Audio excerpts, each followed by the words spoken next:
Hey, some more packages arrived today, Hugo called out. What's in them? I asked. Oh, just some fishing gear. A colleague at work invited me to go fishing, so I bought some new stuff. Fishing gear? I felt uneasy seeing my husband Hugo's excitement. Didn't you buy fishing gear when we first got married and never used it? I was too busy to go, but that old gear is outdated. If I'm going, I need new stuff. I see. Is there a problem with that? Hugo's tone became defensive. It's not that, but my colleague was kind enough to invite me. I can't just say no. I have work, you know. I can't dwell on sentiment like you do. I understood what Hugo was saying, but it was hard to believe we were a couple sharing the same sorrow when he seemed so happy, like nothing had happened. I'm Cynthia, 33 years old, and we've been married for 6 years. Hugo was making these fishing plans just 2 months after our daughter passed away. I still couldn't get over my grief, but I couldn't understand how Hugo seemed so unaffected. My father-in-law, Wilson, passed away in our 2nd year of marriage. He adored his granddaughter and loved her more than anything. I wonder if they're together in heaven now. That's the only thought that comforts me. Before he died, Wilson told me, don't let Hugo and your mother-in-law Rachel handle the money. I realized after getting married that Hugo and Rachel are big spenders. They spend without thinking if they have money. That's why Wilson always managed the finances. Wilson was a gentle soul, always looking out for me. Having no family of my own, he was like a real father to me, and his death hit me hard. Our daughter, Laura, was born a year after our marriage. She was such a bright and cheerful girl, always bringing light into our lives. Mom, everyone's so jealous of my packed lunch. I bet it's the best in preschool. Then Mom will have to try even harder. Mom, can I ask for a little favor? What is it? Can you make more food for my next packed lunch? I want to eat more. Can you eat that much? I won't leave any, I promise. Okay, I'll do it. The following month, Laura's preschool teacher quietly told me something. There was a child in class who never had a mom and whose dad was too busy with work to make a packed lunch, always bringing just a supermarket sandwich and an apple. Laura had been sharing her packed lunch with this child. Laura's packed lunch is more than I can eat, so please help me eat it, she would say, splitting it in half. Hearing this, I was so proud of Laura. Such a kind and wonderful child. Every expression of Laura's, her angry face, her crying face, and her brightest smiles, were all treasures to me. And then one day, that treasure was suddenly gone. The night before, Laura went to bed as usual, just a bit earlier than normal. I'm sleepy, she said, but I just thought she was tired from preschool. After watching Laura start to breathe softly in her sleep, I left the bed. Usually Laura and I sleep together. After Laura fell asleep, I cleaned up dinner, took a shower after Rachel did, finished cleaning the shower room, and by the time I returned to the bedroom, it was almost midnight. Hugo was away on a business trip that night. Laura was lying quietly in bed. I thought she was sleeping well, but as I was about to get into bed, I noticed something was wrong. I couldn't hear Laura's breathing. What? I reached out to touch Laura's cheek. It was noticeably colder than usual. Laura, what's wrong? Laura was completely unresponsive. I couldn't understand what was happening, but I knew I had to call an ambulance. I jumped in with Laura, clutching her cold hand. As soon as the paramedics saw her, I noticed a grim expression on their faces. One of them began as they rushed her to the hospital. Laura, you'll be okay, right? You'll get better once we're at the hospital, right? I repeated these words to myself, desperately hoping they were true. But when we arrived, the first thing the doctor said was, I'm terribly sorry, but she's already gone. I became frantic, begging the doctor to examine Laura over and over. It couldn't be true. She was fine before bed. The cause was unknown. These sudden events can happen even with small children, the doctor said. I had heard such things before, but never imagined it could happen to my own child. Laura and I had only lived together for 4 short years. I thought we had decades ahead of us. I couldn't believe she was suddenly gone. Overwhelmed, I panicked and passed out. When I woke up, Hugo and Rachel were there, having been notified of what happened. I realized I had forgotten to call Rachel when I left the house. Where's Laura? I hoped it was all a bad dream, but Hugo gestured that she was gone. How can this be? Neither Hugo nor Rachel said anything, but their eyes seemed to confirm my worst fears. For a while, I was almost catatonic. I cried looking at Laura's things, cried watching her favorite cartoons, and cried remembering her in everything I did. At first, Hugo didn't say anything, but gradually he began to sigh audibly and mutter, "She's so morbid." Rachel too started to nag me. "Hey, how long are you going to be in a daze? Housework is Cynthia's job, isn't it? Could you please get it together?" "I'm sorry," I said, knowing I shouldn't be like this. But my heart was heavy and I just couldn't function as efficiently as before.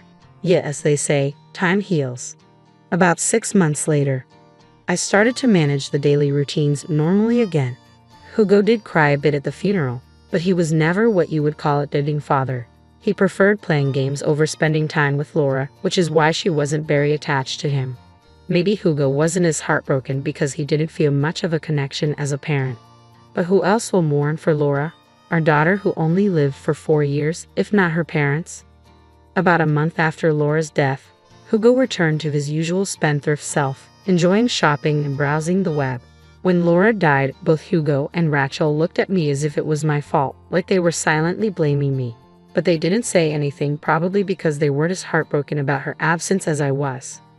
I didn't expect them to grieve the same way, but I wish Hugo, as a parent who lost a child, would have been more supportive. Rachel, on the other hand, went back to her routine within a week. She resumed shopping, going out with friends, and laughing as if Laura had never existed. When Laura was born, Rachel frowned upon seeing her face. "She looks more like Cynthia than Hugo. We can't expect much from her future," she would say. She often ignored Laura and seemed reluctant to interact with her, probably not feeling any special affection. She didn't shed a tear at the funeral. Their attitudes have always been a point of contention for me. Almost a year passed since Laura's death, and seeing Hugo and Rachel happily shopping, I felt an indescribable frustration. They never talked to Laura's picture. How could they act so normally? It seemed like we couldn't understand each other at all. Then one day, Hugo and Rachel suggested we go out together. "Where are we going?" I asked. "How about somewhere with fresh air to change our mood?" Hugo suggested. "Cynthia, you've been just going between home and the supermarket since Laura passed. That's why you're so down." "I've been worried about you too, Cynthia," Rachel added. "You've been so down." "Worried, you, Rachel?" "Of course. Cynthia is the wife of our dear son. I've been trying hard for your sake." I couldn't fully believe that, but a part of me felt a little happy to hear it. "How about hiking for a change?" Hugo continued. "Going somewhere with fresh air might lift your spirits. I want you to feel a bit better." "You really thought that?" "Of course, I'm your husband. It's natural to worry about my wife." "But you didn't seem that down." I was holding it together. If I got down too, the house would become too gloomy. "So let's go hiking." I wondered if they really cared, but it was hard to believe. "Laura would want you to be happy, Cynthia. Think of this as a tribute to her," Hugo said. That moved me. I knew Laura wouldn't want me to cry forever. That's something I've always known in my head. "But I've never hiked before," I said. "Don't worry, even I can climb it. It's more like a light hike," Hugo reassured me. "Well, if Hugo and Rachel insist." "Great, I'm looking forward to it." So I agreed to go hiking with Hugo and Rachel. We drove to the foot of the mountain and started our ascent. It was a sunny day and many people were around, which felt reassuring. But as we reached the midway point, the crowd thinned, despite being told it was a beginner's course. I was surprised by the roughness of the terrain, yet Hugo and Rachel walked with ease, familiar with the area. "Hey, let's take this path," Hugo suggested. "Ha! Yeah, it looks less crowded. Let's go that way," Rachel agreed. "But shouldn't we follow the path everyone else is taking?" I asked, feeling uneasy. "It's fine. I've been here before and know the way. This path is straightforward, and you can't get lost," Hugo reassured me. "If Hugo says it's okay, then it must be," Rachel added. "Trust me, there's a really scenic spot just ahead, Cynthia. You'll be amazed." Before finishing his sentence, Hugo started walking down the path, followed by Rachel. Reluctantly, I followed them, but the further we went, the more rugged the path became, almost like a trail for animals rather than a proper path.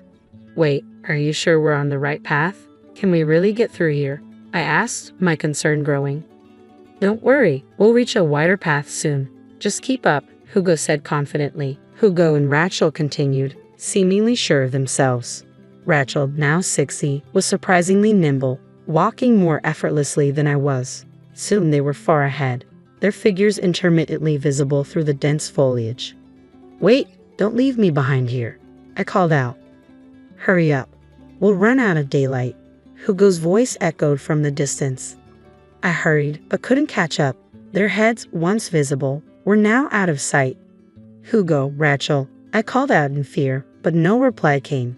As I moved forward, I lost sight of them completely. I didn't know which way to go. What should I do? I was lost, the words stranded, echoing in my mind. This can't be happening. Maybe I should have stayed put, thinking Hugo would come back for me. But as time passed, neither Hugo nor Rachel appeared. There was no sign of anyone approaching. Knowing I couldn't just stand there, I started walking again, filled with fear. My anxiety grew as I realized I couldn't tell which way was which.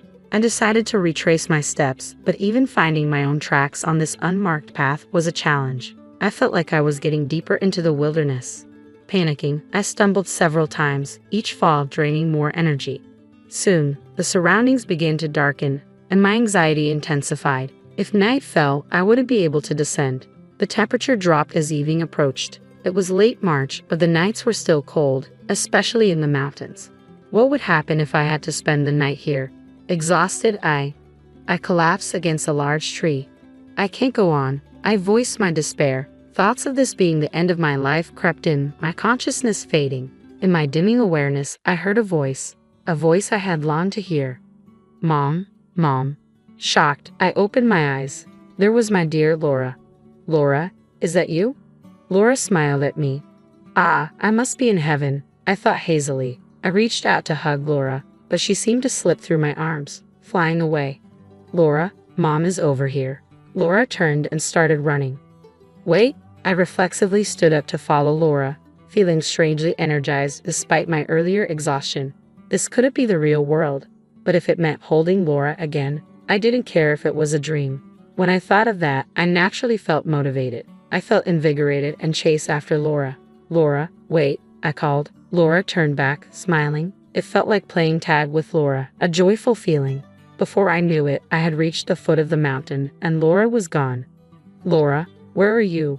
Laura was nowhere to be seen. Had I just seen an illusion? Then someone shone a flashlight on me. Are you okay? I got lost on the trail. Are you hurt? Thank you, I'm fine. My family must be waiting for me. I headed down to the parking lot at the foot of the mountain, but our car wasn't there. Had Hugo and Rachel left without me? No way. As I stood there dumbfounded, I saw a faint image of Laura where her car should have been. Laura. I ran towards her, but my body passed right through. I couldn't embrace her. Laura looked sad, as if she wanted to tell me something. I felt she had a message for me. Then I realized something was very wrong. If we had been separated, they would have reported me missing. The area should have been in an uproar, but no one seemed to be looking for me. The parking lot was silent and deserted. Did Hugo and Rachel not even try to find me? What does this mean? Laura must have appeared to show me this. I went to the station and took a train home. I noticed people staring at me curiously, but I was too preoccupied to care. I quietly opened the door and peeked inside. I could hear Hugo and Rachel's voices, unnaturally cheerful. I sneaked into the next room and observed them through a gap in the sliding door. They were drinking and laughing, unconcerned that I hadn't returned. We did it. No more of her depressing face, Hugo said. Wonder how she's doing now, shivering in the mountains. Just thinking about it makes me laugh. Cynthia is so slow, she'll never make it back, Rachel added. It's going to be extra cold tonight. Imagine her alone and cold out there. We'll tell people she ran off with another man, then file a missing person report. When will we get the insurance money? Hugo asked. It'll take a few years before she's declared legally missing. If only her body was found, we'd get it faster. Let's say she called from the mountain. Then they'll find her sooner. My son is so clever, Rachel praised.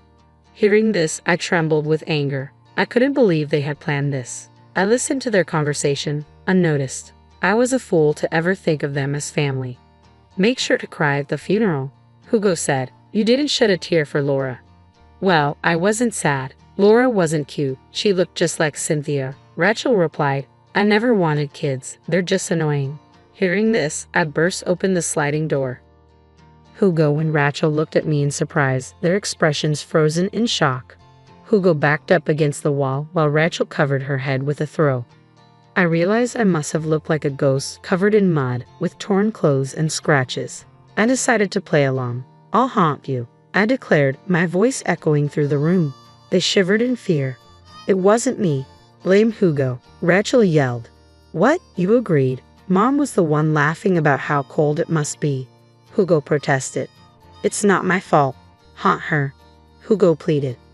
Hugo, selling out your own mother. What if I get haunted? Rachel said, terrified. I'm sorry. Please go to heaven. They begged, beyond reason. They must have really thought they had sent me to the afterlife. I'm still very much alive, I said, lifting my foot to show them. They looked utterly bewildered. What was your plan, leaving me in the middle of the mountains? I just wanted to fulfill your wish, Hugo stammered. You wanted to see Laura, right? I thought I'd send you to her. It was out of kindness. I was speechless. Did they really think that excuse would hold up? I heard your entire conversation, I informed them. Their faces turned even paler.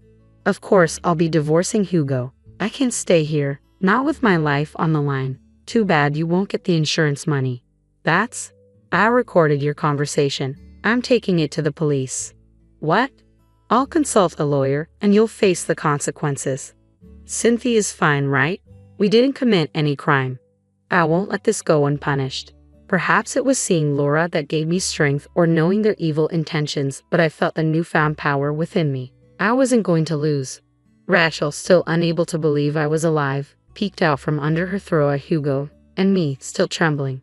On the contrary, I wanted to ask myself, do I look that much like a ghost? I didn't bother with their stunned faces and began gathering my belongings to leave the house. I had no destination in mind but managed to find a no-frills hotel. I was grateful for the savings I had hidden before marriage. Hugo and Rachel didn't know I had savings. They would have demanded it if they did.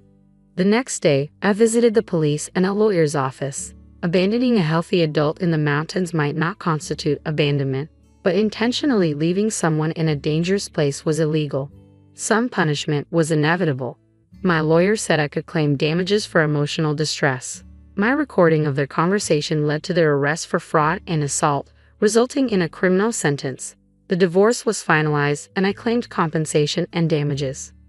I had secretly saved money just as Wilson advised, slowly transferring small amounts from our living expenses account to another one. Even though the savings were from after marriage, all payments were made to me, leaving Hugo with nothing. I found a place to live and a job. I'll never overcome the grief of losing Laura, but I cherish the happy memories we shared.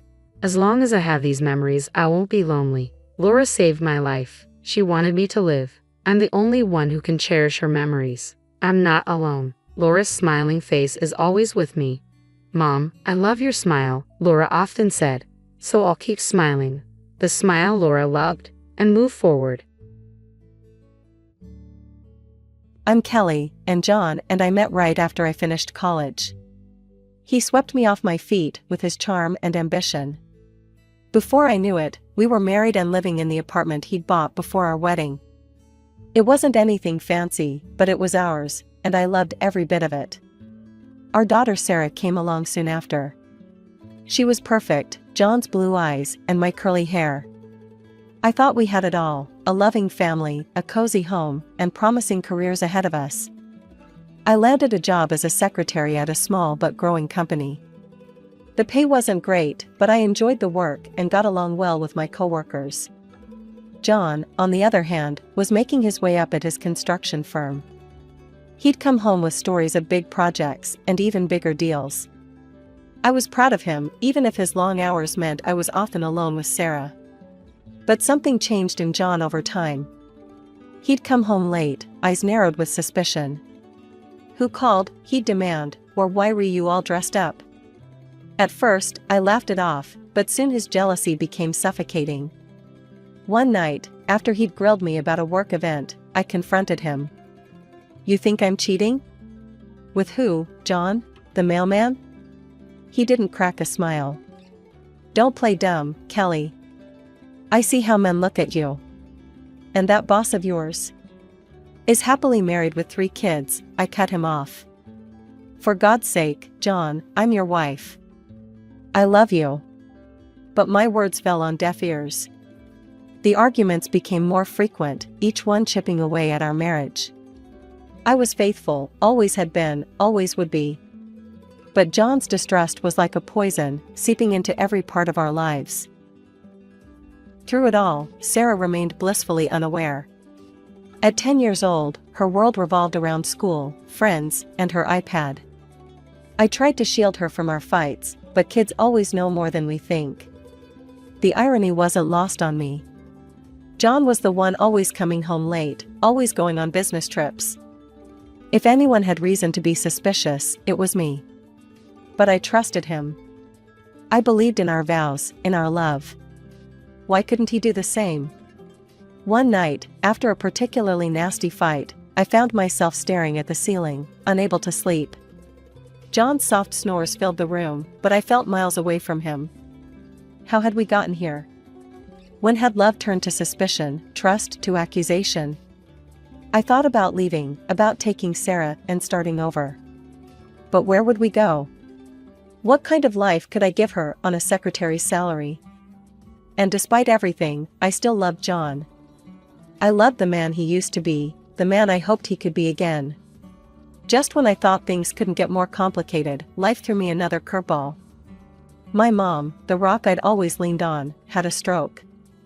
It hit out of nowhere, leaving us all reeling. Mom had always been the picture of health. After Dad died, she'd thrown herself into gardening and book clubs, determined to live life to the fullest. She lived in this gorgeous house in the fancy part of town, courtesy of Dad's life insurance and smart investments. I used to joke that she was living the life of a retired movie star. But that Tuesday morning changed everything. I got the call at work. Mom couldn't speak, couldn't move her left side. I rushed to the hospital, my heart in my throat.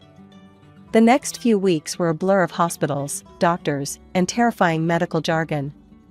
I went to every top-notch clinic in the area, desperate for someone to tell me Mom would be okay. But the prognosis wasn't good. The stroke had left her bedridden, needing round-the-clock care. I was overwhelmed. How could I take care of Mom, manage my job, look after Sarah, and deal with John's jealousy all at once? It felt like drowning in slow motion. Then, out of the blue, John came up with an idea. "We should move into your mom's house," he said one night over dinner. I nearly choked on my pasta. "What?" "Think about it, Kelly," he continued, his eyes lighting up. "It's a great house in a fantastic neighborhood. Sarah would have her own room, maybe even a playroom. Your mom needs care, and you'd be right there. Plus, we could rent out this apartment for some extra cash." I had to admit, it made sense. Mom's house was way nicer than our apartment, and the idea of not having to commute to take care of her was appealing. But still, it felt weird. "I don't know, John," I hesitated. "It's Mom's house. We can't just barge in." "Ask her," he insisted. "I bet she'd love the company. It's better than a nursing home, right?" He had a point there. Mom had made it crystal clear she didn't want to end up in a glorified prison for old people, as she called it. Maybe this could work. The next day, I broached the subject with Mom. To my surprise, her face lit up at the idea. "Oh, Kelly," she said, her voice weak but excited. "I'd love that. This old house needs some life in it again." And just like that, it was decided. We were moving into Mom's house. As I started packing up our apartment, I couldn't shake the feeling that this was the beginning of something big. I just didn't know if it was something good or bad. John was over the moon about the move. He kept talking about the garden he'd plant, the man cave he'd set up in the basement. Even Sarah seemed excited about having a bigger room. The move to Mom's house brought a whole new set of challenges. I quickly realized that taking care of a stroke patient was a full-time job, one I wasn't equipped to handle alone. After a week of sleepless nights and stress-filled days, I hired a nurse to help out during the day. Nurse Jenny was a godsend. She came in every morning at 8 and stayed until 6, taking care of Mom's basic needs. But evenings and nights were all on me. I'd come home from work, exhausted, only to start my second shift as Mom's caretaker. The stroke had affected her speech, leaving her frustrated and often silent. I'd change her diaper, giving her as much dignity as I could in the process. Then came the sponge bath, the massage to keep her muscles from atrophying, the meds, and finally, dinner. It was grueling work, both physically and emotionally. Seeing my vibrant, independent mother reduced to this state broke my heart every day. But I did it because I loved her, because she'd have done the same for me. What I didn't expect was Sarah's reaction to her grandmother's condition. At 11, I thought she'd be old enough to understand, to help even. Boy, was I wrong. One evening, as I was heading to Mom's room, I saw Sarah dart past, her hand clamped firmly over her nose. "Sarah," I called out. "Where are you going? Don't you want to say hi to Grandma?" She shook her head violently. "No way. It smells gross in there." I was shocked. "Sarah, that's not a nice thing to say. Grandma needs our help and support right now." "I don't care," she spat back. "She's disgusting. I'm not going near her." Before I could respond, she stormed off to her room, slamming the door behind her. I stood there, stunned and hurt. Where had my sweet little girl gone? I turned to John for support, but found none. "Not my problem," he'd say whenever I asked for help with Mom. I didn't sign up for this. It stung, but I couldn't entirely blame him. He hadn't signed up for this. None of us had. Still, I couldn't help but feel resentful as I watched him play video games with Sarah or take her out for ice cream while I was elbow-deep in adult diapers and medication schedules. The one silver lining was seeing how close John and Sarah had become. They'd always had a good relationship, but now it seemed stronger than ever. I'd hear them laughing together in the living room or see them huddled over Sarah's homework at the kitchen table. It warmed my heart, even as it made me feel more isolated. 2 years flew by in a blur of bedpans, medications, and stolen moments of sleep. Mom's condition had stabilized, but she still needed constant care. I was exhausted, but I'd found a rhythm. Then, one ordinary Tuesday, everything fell apart. The phone rang while I was changing Mom's sheets. It was Mrs. Peterson, our old neighbor from the apartment complex. "Kelly, dear," she said, her voice dripping with faux concern, "I thought you should know. I've been seeing John around quite a bit, with company of young women. Different ones. Always very pretty." I thanked her and hung up, my mind reeling. That night, I confronted John. "Oh, those are just potential tenants," he said smoothly. "I'm showing them the apartment." I wanted to believe him. I really did. But doubt had taken root, and it grew like a weed. A week later, I found the lipstick stain. It was on the collar of his white shirt, a perfect crimson kiss. My hand shook as I held it up to the light, trying to convince myself it was just a pen mark or a food stain. But I knew better. I waited until his next business trip to make my move. With trembling hands, I unlocked the door to our old apartment. The sounds coming from the bedroom confirmed my worst fears before I even opened the door. There was John, in our bed, with a woman I'd never seen before. They scrambled to cover themselves, but the damage was done. "Kelly," John exclaimed, not even having the decency to look ashamed. "What are you doing here?" I couldn't speak. I just stood there, staring at the scene before me, feeling my world crumble around me. "Look," John said, his voice cold, "I'm sorry you had to find out this way. But let's be honest, Kelly.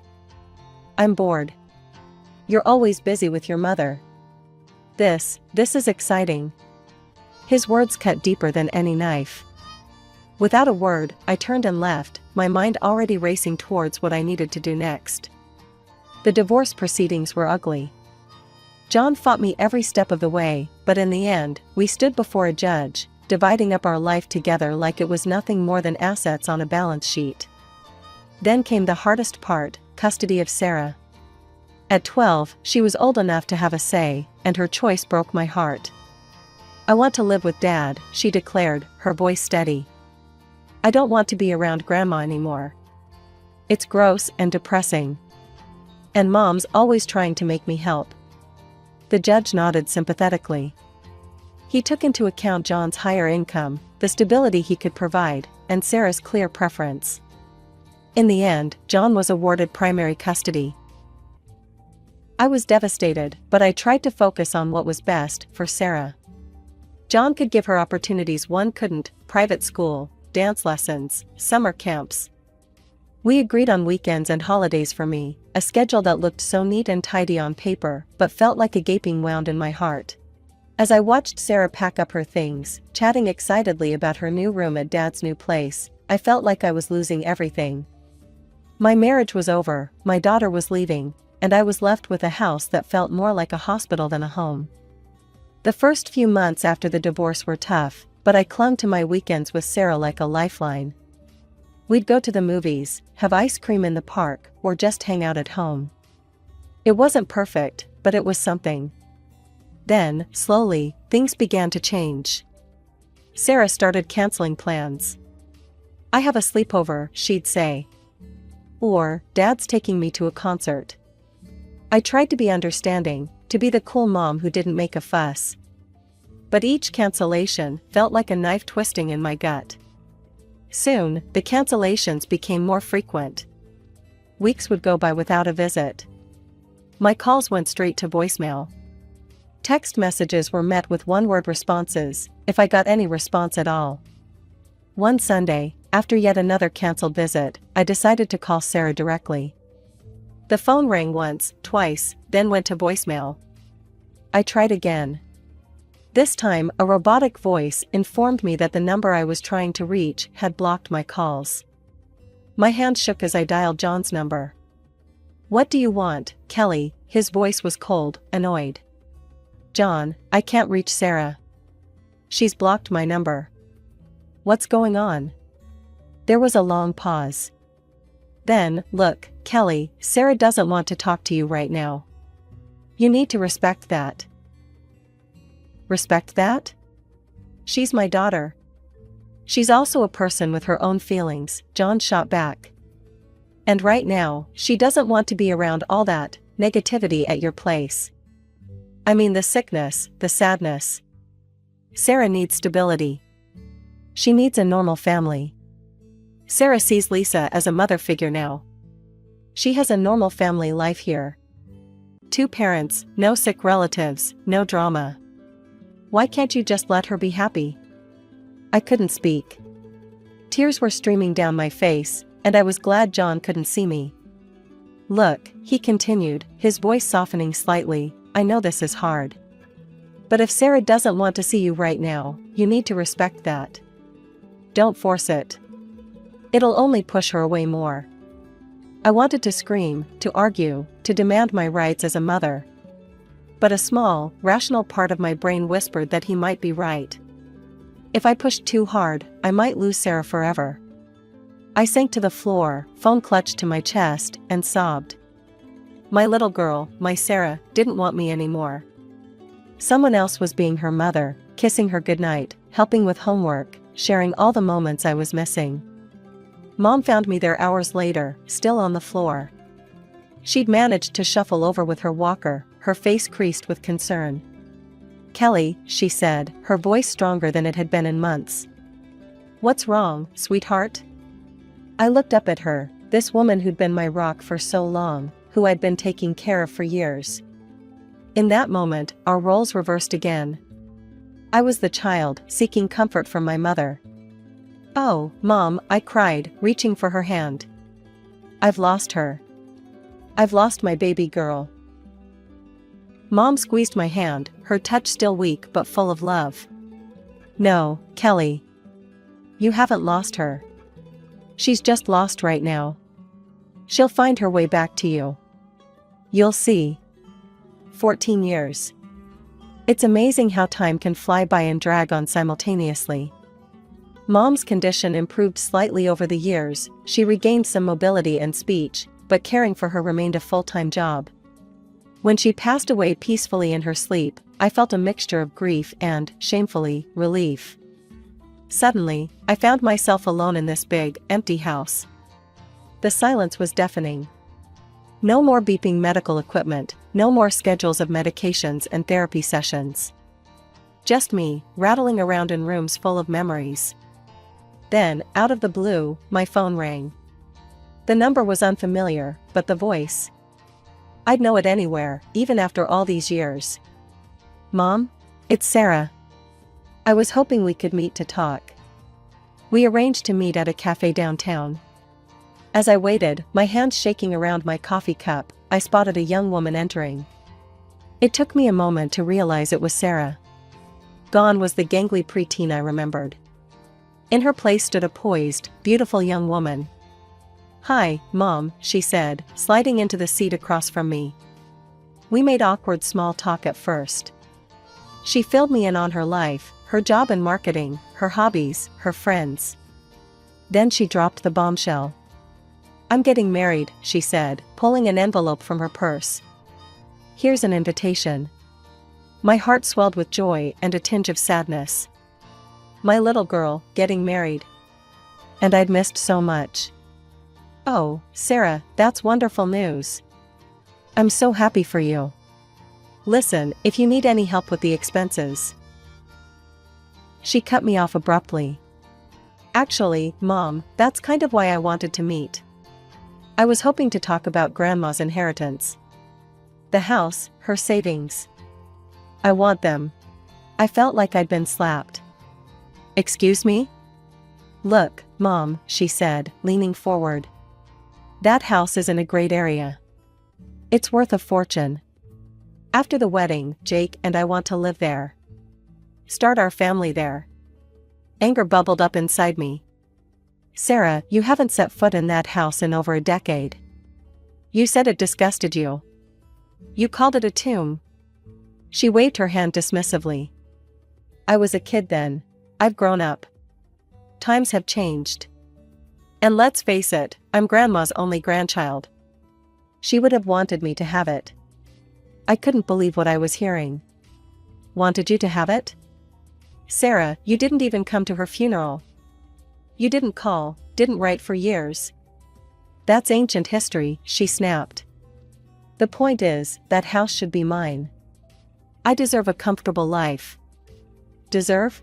I was practically shaking with rage now. "You didn't lift a finger to help when Grandma was sick. I gave up my life to care for her. And now you think you deserve her house?" Sarah's face hardened. "Fine. If that's how you want to play it, I'll sue. I'll get what's rightfully mine." She stood up abruptly, snatching the wedding invitation from the table. "You know what? Forget it. You're not invited to the wedding. I don't need your negativity there. And I don't need your permission to take what's mine." As she stormed out of the cafe, I sat there, stunned. The daughter I'd loved, missed, and longed for all these years was gone. In her place was this stranger, cold and greedy. The days following that disastrous cafe meeting passed in a haze. I alternated between rage, grief, and a numbing emptiness. But as the dust settled, I realized something surprising. I felt relieved. The weight of hoping for reconciliation, of longing for a relationship with Sarah, had lifted. In its place was a strange sort of peace. I didn't attend Sarah's wedding. I didn't send a gift or a card. Instead, I spent that day volunteering at a local animal shelter, finding comfort in the unconditional love of abandoned pets who needed care. It felt fitting somehow. Curiosity got the better of me a few days later, and I found myself scrolling through Sarah's social media.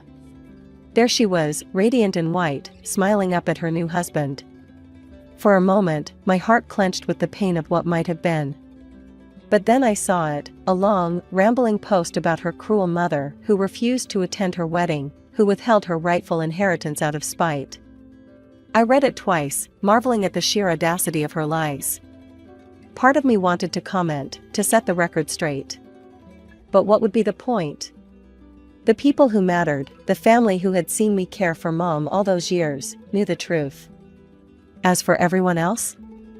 Well, their opinions of me based on a stranger's social media post were hardly my concern. A week later, my cousin Jeannie called.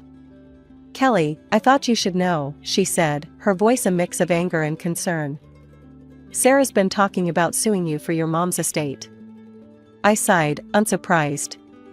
Let her try. That's just it, Jeannie continued. Apparently, she talked to a lawyer. He told her she doesn't have a leg to stand on. Your mom left everything to you, clear as day. I couldn't help but chuckle. Of course Mom had taken care of that. She'd always been the practical one. Thanks for letting me know, Jeannie, I said. But honestly, I don't care what Sarah does anymore. She's made her choices. There was a pause on the other end of the line. Then, I'm proud of you, Kelly. After everything you've been through, you deserve some peace. As I hung up the phone, I looked around the house, Mom's house, now my house. Every corner held memories, some painful, some beautiful. But for the first time in years, I felt like I could breathe here. I walked to the window, looking out at the garden Mom had loved so much. It had gotten a bit overgrown in recent years, but I could see its potential. Maybe it was time to bring some life back to it. As I stood there, planning my next trip to the garden center, I realized something. The chapter of my life revolving around Sarah, the hope, the pain, the longing, was finally closing. But that didn't mean my story was over. Far from it. The garden was in full bloom when the call came. I'd spent the past few months throwing myself into its restoration, finding solace in the simple act of nurturing life. The roses Mom had loved so much were just starting to open, their scent filling the air as I pruned the bushes. My phone buzzed in my pocket. Unknown number. I almost didn't answer, but something made me press the green button. Hello? Mom? Sarah's voice, thick with tears. Mom, I need your help. I froze, pruning shears still in hand. Sarah, what's wrong? I'm pregnant, she sobbed. And we're struggling. Mom, I need money. You have to help me. You can't leave your grandchild without anything. I listened silently as she rambled on, her words becoming more frantic, more accusatory. You abandoned me, Mom. You never tried to contact me, never fought for me. And now you're going to abandon your grandchild too? Something inside me snapped. Not with anger, but with a calm, unshakable resolve. Sarah, I said, my voice steady. That's enough. She fell silent, probably shocked that I'd interrupted her tirade. I never abandoned you. I sent child support every month without fail. I called, I texted, I emailed. You blocked my number.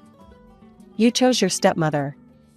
You made your decisions, and I respected them even when they broke my heart. But Mom.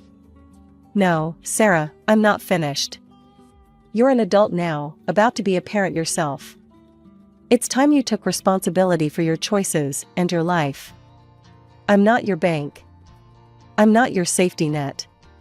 And I'm not going to be manipulated by lies and guilt trips. I could hear her breathing heavily on the other end of the line. If you need help, go to your father and stepmother. They're your real family, remember? The ones you chose. I've made my peace with that. Now you need to make peace with the consequences of your choices. You can't do this, Sarah cried. I'm your daughter. Yes, you are, I said, my voice softening slightly. And I'll always love the little girl you were. But I don't know the woman you've become. And I don't think I want to. I took a deep breath. Goodbye, Sarah. I wish you and your child well. But please, don't contact me again. I ended the call before she could respond, my hand shaking slightly as I lowered the phone. For a moment, I stood there in the garden, surrounded by the blooming life I'd nurtured, feeling the weight of what had just happened. Then, slowly, I felt it lift. The last ties binding me to a painful past had been cut. The last what-ifs laid to rest. I looked around at the garden, at the house beyond. This was my life now. Not defined by loss or regret, but by the choices I made going forward. I picked up my pruning shears and turned back to the rosebush. There was still work to be done, still beauty to cultivate. And for the first time in longer than I could remember, I felt truly, completely free. I'm Cameron, and I grew up in the shadow of a star. That star was my older sister, Lily. Our house was always filled with people, aunts, uncles, cousins, you name it. They'd pour into our backyard like ants to a picnic, drawn by the promise of my mom's famous barbecue and the chance to see Lily perform. Our backyard was like a stage, with its neatly trimmed lawn and the big oak tree that provided the perfect backdrop. Dad would fire up the grill, the smell of charcoal and sizzling meat filling the air, while Mom bustled around, making sure everyone had a drink in hand. "Lily, sweetie," Aunt Marge would call out, her voice cutting through the chatter. "Why don't you give us a little song?" And just like that, all eyes would turn to my sister. Lily would hop onto a chair, her golden curls bouncing, a mischievous glint in her eye. She'd clear her throat dramatically, and then, magic. "My heart will go on and on," she'd warble, doing her best Celine Dion impression. The adults would go wild, clapping and cheering like they were at a real concert. Mom and Dad would beam with pride, Dad often wiping a tear from his eye. Meanwhile, I'd be off to the side, trying to blend in with the bushes. It's not that I didn't want to join in, but every time I opened my mouth to sing, it sounded like a cat being strangled. And poetry? Forget about it. The words would tangle on my tongue, leaving me red-faced and stammering. I've heard my relatives whisper that I'm so unlike my sister. It wasn't just the relatives. Mom and Dad made it clear who the star of the family was. While Lily got shuttled from dance classes to singing lessons to art workshops, I was left to my own devices. Not that I minded much. I found solace in the dusty old books that lined our shelves. The only person who seemed to get me was Great Aunt Maggie. She'd find me hiding behind the garage or up in the treehouse, nose buried in a book. "What adventure are you on today, Cameron?" she'd ask, settling down beside me. I'd look up, grateful for the interruption. "Oh, just reading about ancient Egypt," I'd say, showing her the cover of my latest find. Maggie would nod, her eyes twinkling. "You've got a good head on your shoulders, girl. Don't let anyone tell you different." Those moments with Maggie were like a balm to my soul. She didn't expect me to perform or be anyone other than who I was. With her, I could just be Cameron, the quiet, bookish girl who preferred the company of paper and ink to the chaos of family gatherings. But as much as I cherished those moments, they couldn't erase the sting of being the forgotten child. Every time Lily mastered a new song or won another award, my parents would shower her with praise and gifts. New clothes, the latest gadgets, you name it, Lily got it. And me? I got hand-me-downs and sighs of exasperation. School became my sanctuary. While I wasn't exactly Miss Popularity, I found my groove in the classroom. I wasn't content to just sit there and let the lessons wash over me. No, I was determined to understand every single thing the teachers said. "Mrs. Thompson," I'd say after class, my voice quiet but steady, "could you explain that bit about mitosis again? I didn't quite get it." She'd smile, obviously pleased by my interest. "Of course, Cameron. Why don't we go over it together?" If a teacher couldn't spare the time, I'd ask for book recommendations. Soon, my backpack was always bulging with extra reading material. I'd stay up late, poring over those books, determined to master every subject. All that hard work paid off. By the time I hit high school, I was top of my class. For once in my life, I was the best at something. I even made a few friends, other bookworms, who didn't mind my quiet ways. As graduation approached, our house became Lily Central. Mom was constantly helping her put together her portfolio for the advertising and PR program at some fancy college. "Oh, honey, this campaign idea is perfect," Mom would gush, looking at Lily's work. "You're so talented." I'd roll my eyes and retreat to my room, burying myself in my studies. But one night, during yet another family dinner devoted to Lily's college plans, something in me snapped. "I'm going to college too," I blurted out. "I want to study management." The silence that followed was deafening. Then, to my shock and hurt, they all burst out laughing. "Oh, sweetie," Mom said, wiping tears of mirth from her eyes. "We don't have money for that. You'll need to get a job after graduation. You're just not as gifted as your sister."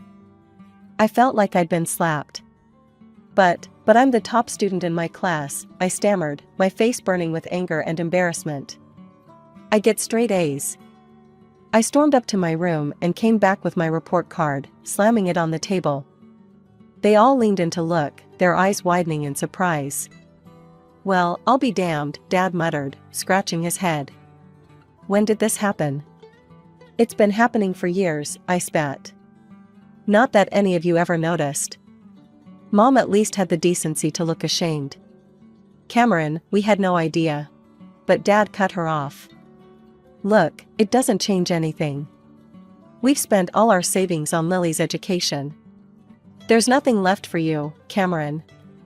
I'm sorry, but that's just how it is. You'll go to work at my cousin Frank's restaurant after graduation."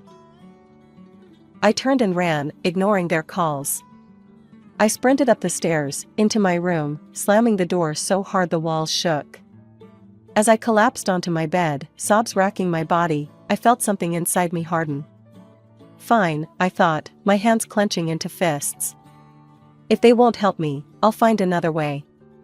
I'll show them all what Cameron can do. The next few months were a blur. Lily headed off to college, her departure marked by tearful goodbyes and proud parental embraces. Meanwhile, I threw myself into my studies with renewed vigor, determined to graduate at the top of my class. During this time, I found myself spending more and more time with Great Aunt Maggie. Her small, cozy house became my refuge from the tension at home. One afternoon, as we sat in her sunlit kitchen sipping tea, she asked the question I'd been dreading. "So, Cameron," she said, her kind eyes fixed on me, "what are your plans after graduation?" I stared into my teacup, fighting back tears. I don't know, Aunt Maggie. Mom and Dad won't help me with college. They say there's no money left after paying for Lily's education." Maggie was quiet for a moment, then reached across the table and squeezed my hand. "Cameron, dear, I've got some savings, I'd like to give them to you. For college. You're smart as a whip, and I'll be damned if I let that brain of yours go to waste." The reality of her words hit me like a tidal wave. I burst into tears, overwhelmed by her generosity and the sudden realization that my dreams weren't dead after all. "Thank you," I sobbed, throwing my arms around her. "Thank you so much, Aunt Maggie." The months flew by, and before I knew it, I was walking across the stage at graduation, diploma in hand. As I scanned the crowd, I saw Aunt Maggie beaming at me. My parents were there too, looking proud but uncomfortable. That evening, as I pored over college brochures, Mom walked in. "Cameron, honey," she said, her voice syrupy sweet, "your father's cousin Frank called. He's got a waitressing job for you at his restaurant. Isn't that exciting?" I took a deep breath. "Actually, Mom, I won't be needing that job. I'm going to college." Dad appeared in the doorway, frowning. "And how exactly do you plan to pay for that?" "Aunt Maggie is helping me," I said, my chin held high. "She's giving me her savings for tuition." The shocked silence that followed was almost comical. Then, to my disbelief, Dad's face turned red with anger. "Absolutely not," he bellowed. "If Maggie's got money to spare, it should go to Lily. She needs a car for her job in advertising after she graduates next year." I couldn't believe what I was hearing. "Are you serious?" I spat. "This is my chance to get an education, to make something of myself." "Don't be selfish, Cameron," Mom chimed in. "Your sister needs that money more than you do." "No," I said, my voice shaking but firm. "This is my money now, and I'm using it for college." End of discussion. From that moment on, life at home became unbearable. My parents either ignored me completely or snapped at me over the smallest things. The tension was suffocating. After a particularly nasty argument, I called Aunt Maggie in tears and told her everything. "Pack your bags, sweetheart," she said without hesitation. "You're moving in with me." The next day, I stuffed everything I owned into a cab and drove away, watching my childhood home shrink in the rearview mirror. As I pulled up to Aunt Maggie's house, I felt a weight lift off my shoulders. The summer flew by in a whirlwind of preparation, and before I knew it, I was stepping onto the campus of State University. Thanks to my stellar grades and Aunt Maggie's generosity, I'd gotten into the management program I'd always dreamed of.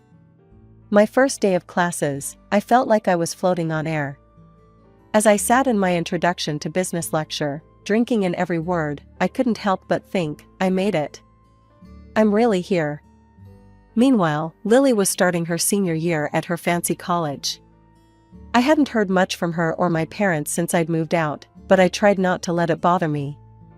I was too busy reveling in my newfound freedom and the excitement of college life. But then, about a month into the semester, Aunt Maggie called me. "Cameron, dear," she said, her voice hesitant, "I think you should sit down for this." My heart raced as she filled me in on the family drama I'd missed. Apparently, Lily had shown up at home out of the blue, announcing she'd dropped out of college. The reason? She was pregnant. According to Aunt Maggie, Lily had been flippant about the whole thing. "Oh, don't worry," she'd said, tossing her hair. "The baby's father is loaded. We'll be getting married soon." But the story didn't end there. It turned out Lily's boyfriend wasn't as committed as she'd thought. When he found out she'd been sleeping with his friend too, all hell broke loose. "Now they don't even know who the father is," Aunt Maggie sighed. I sat there, phone pressed to my ear, trying to process it all. Part of me felt a twisted sense of satisfaction, the golden child had fallen from her pedestal. But mostly, I just felt sad for Lily and the mess she'd gotten herself into. The saga continued over the next few months. Aunt Maggie kept me updated on all the gossip from the family gatherings I no longer attended. When Lily's baby was born, a DNA test confirmed her boyfriend was indeed the father. But instead of the fairy tale wedding Lily had envisioned, he simply agreed to pay child support. The final blow came when Lily, desperate for work, took a job as a waitress at Uncle Frank's restaurant, the very job my parents had tried to foist on me. As I hung up the phone, I felt a whirlwind of emotions. There was a small, petty part of me that wanted to gloat, to rub my success in my family's faces. But mostly, I just felt a profound sense of gratitude for where I was and how far I'd come. For years flew by in a blur of lectures, exams, and late-night study sessions. Before I knew it, I was walking across the stage at graduation, my hard-earned management degree clutched tightly in my hand. As I scanned the crowd, I saw Aunt Maggie beaming at me, tears of pride in her eyes. Thanks to my top grades and glowing recommendations from my professors, I landed a job as a manager at the Gilded Fork, one of the most prestigious restaurants in the city. The salary was more than I'd ever dreamed of, and for the first time in my life, I felt truly successful. With my first paycheck, I knew exactly what I wanted to do. I marched into the electronics store and bought the latest smartphone for Aunt Maggie. Her face lit up when I presented it to her. "Oh, Cameron," she gasped, turning the sleek device over in her hands. "This is too much." I grinned, already pulling out my own phone. "Not at all. Now, let me show you how to use it." Over the next few weeks, I taught Aunt Maggie the ins and outs of social media. She took to it like a duck to water, especially loving Facebook's video feature. Soon, her page was filled with clips of her garden, her cat, and her infamous apple pie in various stages of creation. I'd watch her videos during my lunch breaks, always making sure to leave a comment or a like. It was our way of staying connected, even when work kept me busy. One day, as I was preparing for the dinner rush, my phone buzzed. I glanced at it, surprised to see my mother's name on the screen. We hadn't spoken in years. "Cameron?" Her voice was hesitant. We were hoping you might come over to talk." After a long pause, I agreed. That Sunday, I found myself standing on the porch of my childhood home, my hand hovering over the doorbell. Before I could press it, the door swung open. "Cameron!" My mother pulled me into a tight hug. "Oh, sweetie, it's so good to see you." Inside, I found my father, Lily, and a toddler I assumed was my niece. The atmosphere was tense, but not hostile like I'd feared. "You look good, kiddo," Dad said, his voice gruff but warm. "We hear you're doing well for yourself." I nodded, still wary. "I am. I'm a manager at the Gilded Fork now." Their eyes widened at the name of the restaurant. Mom cleared her throat. That's wonderful, dear. Actually, that's part of why we wanted to talk to you." Over the next hour, they apologized for how they'd treated me, admitting they'd been wrong to dismiss my potential. Then came the real reason for the reunion. "Cameron," Mom said, glancing at Lily, we were wondering if you might be able to help Lily get a job at your restaurant." I looked at my sister, bouncing her daughter on her knee. She wouldn't meet my eyes. "I'll see what I can do," I said finally. "No promises, but I'll ask." True to my word, I spoke to Mr. Reeves, the restaurant owner, about Lily. To my surprise, he agreed to give her a shot as an administrator. Lily started the following week. I watched her closely, half expecting her to fail or cause drama. But to my shock, she excelled. She was punctual, efficient, and the customers loved her charm. As the weeks passed, I found myself relaxing around her. We weren't best friends by any means, but we developed a cordial working relationship. Just when I thought I had everything figured out, the universe decided to throw me another curveball, this time a positive one. Mr. Reeves called me into his office one day. My heart raced, wondering if I'd done something wrong. Instead, he grinned at me and said, "Cameron, how would you like to help me expand the business?" Before I knew it, I was overseeing the opening of not one, but 3 new restaurants. My days became a whirlwind of staff meetings, menu tastings, and number crunching. It was exhausting, exhilarating, and everything I'd ever dreamed of. The promotion came with a significant pay bump, and suddenly, I found myself with more money than I knew what to do with. That's when the calls from my parents started. At first, it was just small things. "The roof is leaking," Mom would say, her voice hesitant. "We were wondering if you might be able to help out a little." I was surprised at how good it felt to say yes, to be able to solve their problems with a simple transfer of funds. It started with the roof, then it was a new water heater, and before long, I was funding a complete home renovation. As their financial situation improved, thanks to my monthly allowance, the infamous family parties started up again. But this time, when I attended, things were different. "Have you heard about Cameron's latest project?" Mom would gush to the relatives. "She's opening a new restaurant downtown. We're so proud of her." I'd catch Lily's eye across the room, and she'd give me a small smile.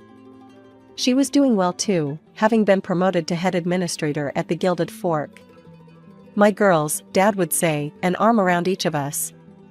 Both of them making their old man proud.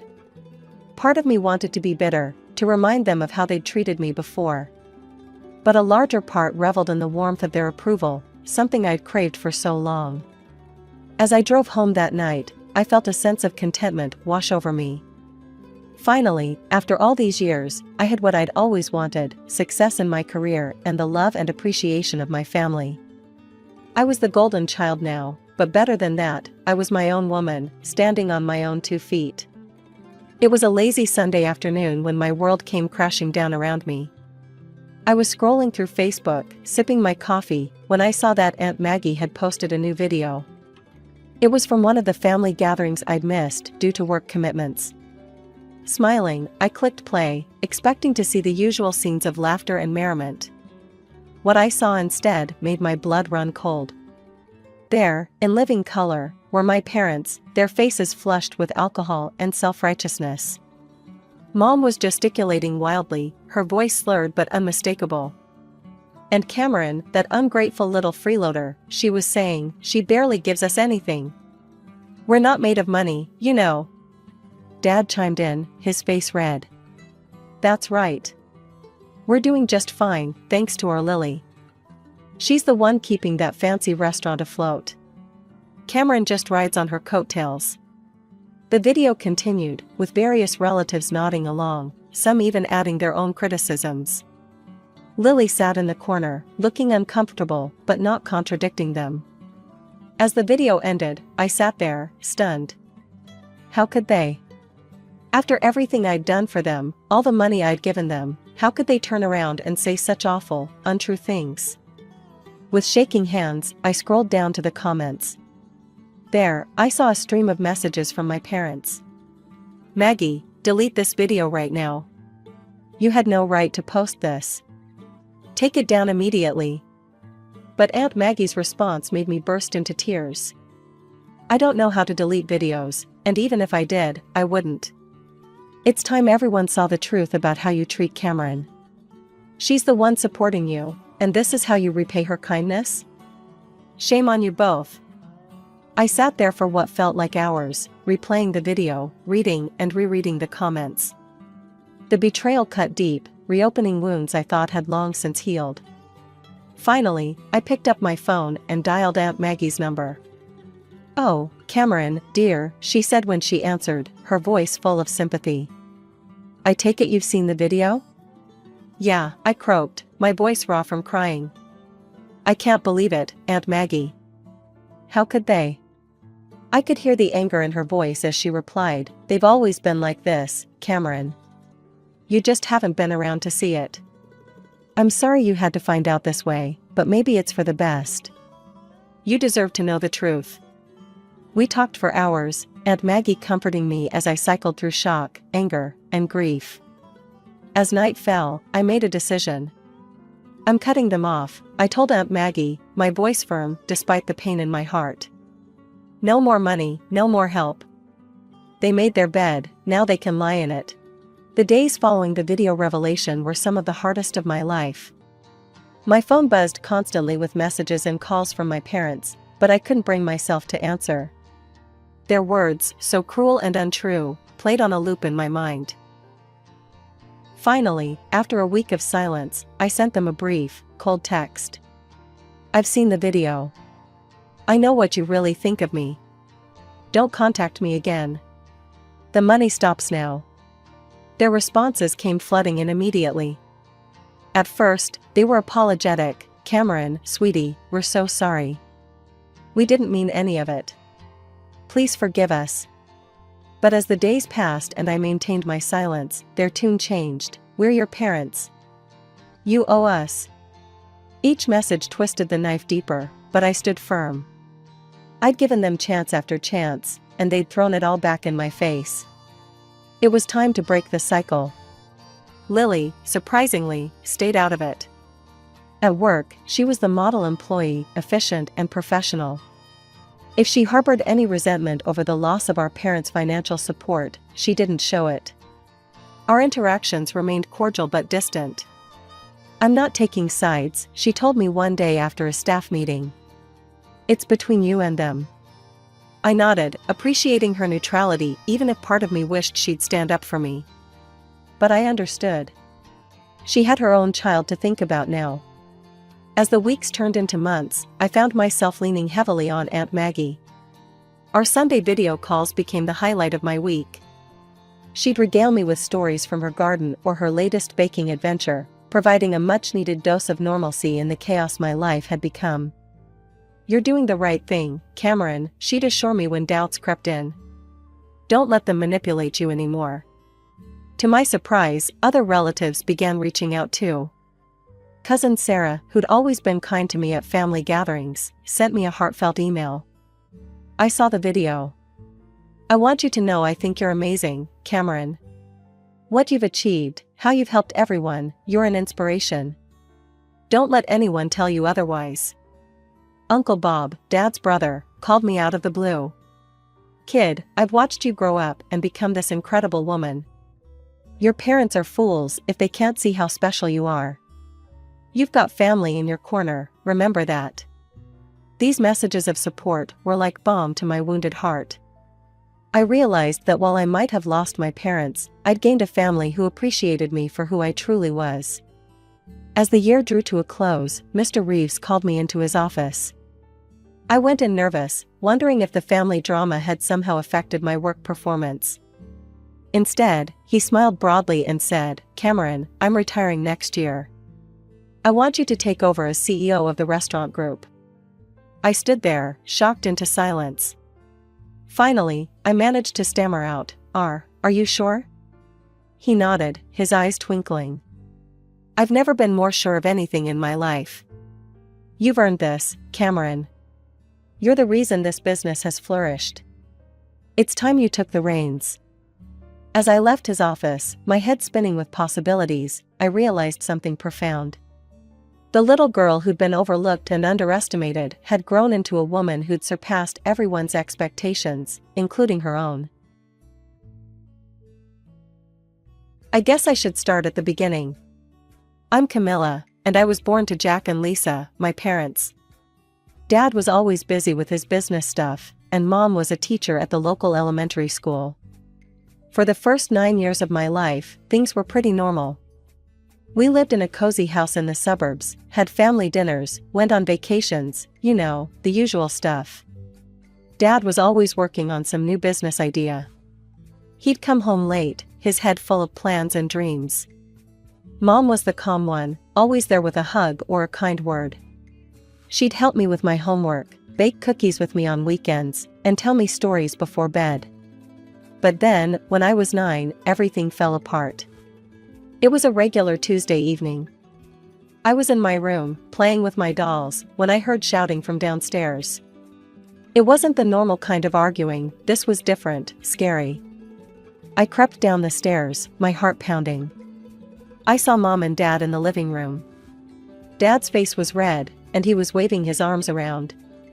Mom was crying, mascara running down her cheeks. "How could you, Lisa?" Dad yelled. "With Mark? My God, he's been to our house for dinner." Mom was sobbing now. "I'm sorry, Jack, it just happened. I didn't mean for it to." "Didn't mean for it to what? To destroy our family?" Dad's voice cracked. The next few weeks were a blur. There were hushed phone calls, meetings with people in suits, and a lot of crying, from both Mom and Dad. I didn't fully understand what was happening, but I knew it was bad. Then came the day Dad told me we were leaving. He knelt down in front of me, his eyes tired and sad. "Camilla, honey, you and I are going to be living somewhere else. We're leaving the house for your mom. Why can't we stay here with Mom?"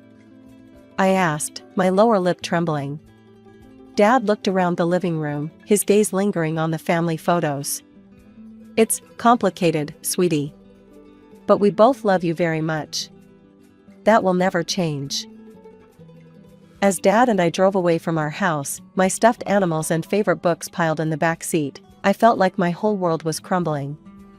I didn't know it then, but this was just the beginning of a long, painful journey. Life with Dad turned out to be way different than I expected. At first, I thought we'd be struggling, you know? But Dad's business suddenly took off. Before I knew it, we were moving into this huge house, even bigger than our old one. It was weird, living somewhere so fancy when I still felt so messed up inside. Dad was working all the time. He'd leave before I woke up and come home after I was in bed. A lot of days, I'd end up at Grandma and Grandpa's house, that's Robert and Eleanor, Dad's parents. "Camilla, honey, come help me with these cookies," Grandma would say, trying to keep me busy. Grandpa would take me out to the garden, teaching me the names of all the plants. They were nice and all, but it wasn't the same as having my parents around. When Dad was home, he was different. Stricter, I guess. "Camilla, have you done your homework?" he'd ask as soon as he walked in the door. Or, "Camilla, your room's a mess. Clean it up before dinner." It was like he was trying to be both Mom and Dad, and not really managing either. But I gotta give it to him, he was trying. Every Sunday became what he called Daddy-Daughter Day. We'd go out and do stuff together, just the two of us. Mini golf was his favorite, he'd get so into it, acting all goofy and competitive. "Watch out, Camilla. I'm going for a hole-in-one," he'd shout, making me laugh despite myself. Sometimes we'd go get ice cream. I'd always get the triple chocolate fudge, and he'd pretend to be grossed out. "How can you eat that sugar bomb?" he'd ask, while secretly stealing spoonfuls when he thought I wasn't looking. Other times, we'd hit up the local museum. Dad would read every single plaque out loud, putting on different voices for each one. In 1492, Columbus sailed the ocean blue, he'd say in this ridiculous pirate voice, making me giggle and the other visitors stare. When I turned 10, Dad signed me up for piano lessons. I wasn't too thrilled about it at first, but it turned out to be pretty cool. Dad would come to every recital, sitting in the front row with this big, goofy grin on his face. Even when I messed up, which was a lot, he'd be the first one on his feet, clapping like I'd just won a Grammy or something. But even with all that good stuff, I couldn't help missing Mom. Some nights, when Dad was working late, I'd pull out our old family photo albums. There was Mom, smiling in every picture. I'd trace her face with my finger, trying to remember what her laugh sounded like, or the smell of her perfume. Once a month, like clockwork, I'd get to see Mom. These court-ordered visits became the highlight of my calendar, circled in red and counted down to with a mix of excitement and anxiety. The first time I saw her after the split, it was awkward as hell. We just stood there, staring at each other like strangers. Then Mom burst into tears and pulled me into a hug so tight I could barely breathe. After that, our visits became a whirlwind of activities and indulgence. It was like Mom was trying to cram a month's worth of mothering into a single day. She'd take me shopping, buying me clothes that made me feel grown up and cool. I remember trying on this crop top and thinking I was hot shit. "You look beautiful, sweetie," Mom gushed. When I wore it home, Dad nearly had a heart attack. "Absolutely not," he said, his face turning red. "Go change, now." I stomped up to my room, furious. "Mom lets me wear it," I muttered. "Well, I'm not your mother," Dad shot back. The next visit, Mom took me to this fancy cafe. The kind of place with tiny sandwiches and waiters in bow ties. "Order whatever you want, honey," Mom said with a wink. I went nuts. Chocolate cake, ice cream sundae, 3 different kinds of soda. By the end, I was so hyped up on sugar I was practically vibrating. Dad wasn't thrilled when I came home bouncing off the walls. "What did she feed you?" he grumbled, watching me zoom around the living room. But the best visit was when Mom surprised me with a trip to Adventureland, the local amusement park. We rode every roller coaster twice, screaming our heads off and laughing until our sides hurt. As we sat on a bench, sharing a massive cotton candy, Mom got this faraway look in her eyes. "Remember when we used to have family picnics in the backyard?" she said softly. "Your dad would burn the burgers, and we'd end up eating ice cream for dinner." I nodded, a lump forming in my throat. Those memories seemed like they belonged to someone else now. Mom squeezed my hand. "I miss those days, Camilla. I miss you. Maybe someday we could be a family again." My heart leapt at her words. "Really?" I asked, hardly daring to hope. She smiled, but it didn't quite reach her eyes. "We'll see, sweetie. We'll see." For weeks after, I'd daydream about moving back in with Mom, about our family being whole again. But then I'd look at Dad, see him trying so hard to make pancakes shaped like Mickey Mouse, and feel guilty for even thinking about leaving. Just before my 12th birthday, Mom dropped a bombshell. She was getting married to Mark. Yeah, that Mark, with whom she'd had an affair with. The wedding was like something out of a fairy tale. Mom looked stunning in her white gown, and Mark, well, he looked happy. I stood there in my frilly bridesmaid dress, watching them exchange vows, and felt torn in two. Part of me was happy for Mom. She was glowing, laughing in a way I hadn't seen in years. But another part of me couldn't help thinking about Dad, alone in our big empty house, probably buried in work or binge-watching some crappy TV show. After Mom and Mark's wedding, things started to change. Our visits took on a new flavor. Mark was always there now, hovering in the background like an eager puppy. He'd ruffle my hair and say stuff like, "I always dreamed of having a daughter just like you, Camilla." It was nice, I guess. Weird, but nice. And the way Mom would beam at him when he said it, like he'd just handed her the moon or something. Well, that made me feel good too. Like maybe this whole messed up situation could work out after all. Mom started talking more and more about me living with them. She'd go on and on about this room they were planning for me. "It'll have a window seat, Camilla," she'd say, her eyes sparkling. "Just like you always wanted. And we can paint it any color you like." I'd nod and smile, trying to ignore the knot in my stomach. It felt like betraying Dad to even think about it. Our shopping sprees became less frequent. Instead, we'd have these big family dinners at their place. Mark would cook, he wasn't half bad, actually, and then regale us with stories about his work. Mom would hang on his every word, and I'd sit there, pushing food around my plate, feeling like a third wheel in my own family. When I turned 14, everything kicked into high gear. Mom started calling me every week, sometimes more. She'd show up at my school events unannounced, bringing me flowers or taking me out for ice cream after. "You know, Camilla," she'd say, stirring her coffee, "you're old enough now to decide where you want to live. The courts would listen to you." I'd freeze up every time she brought it up. Part of me wanted to jump at the chance, to go back to the way things were before. But another part wasn't so sure anymore. One day, she showed up at my debate club meeting. I was in the middle of arguing about climate change when I saw her slip into the back of the room.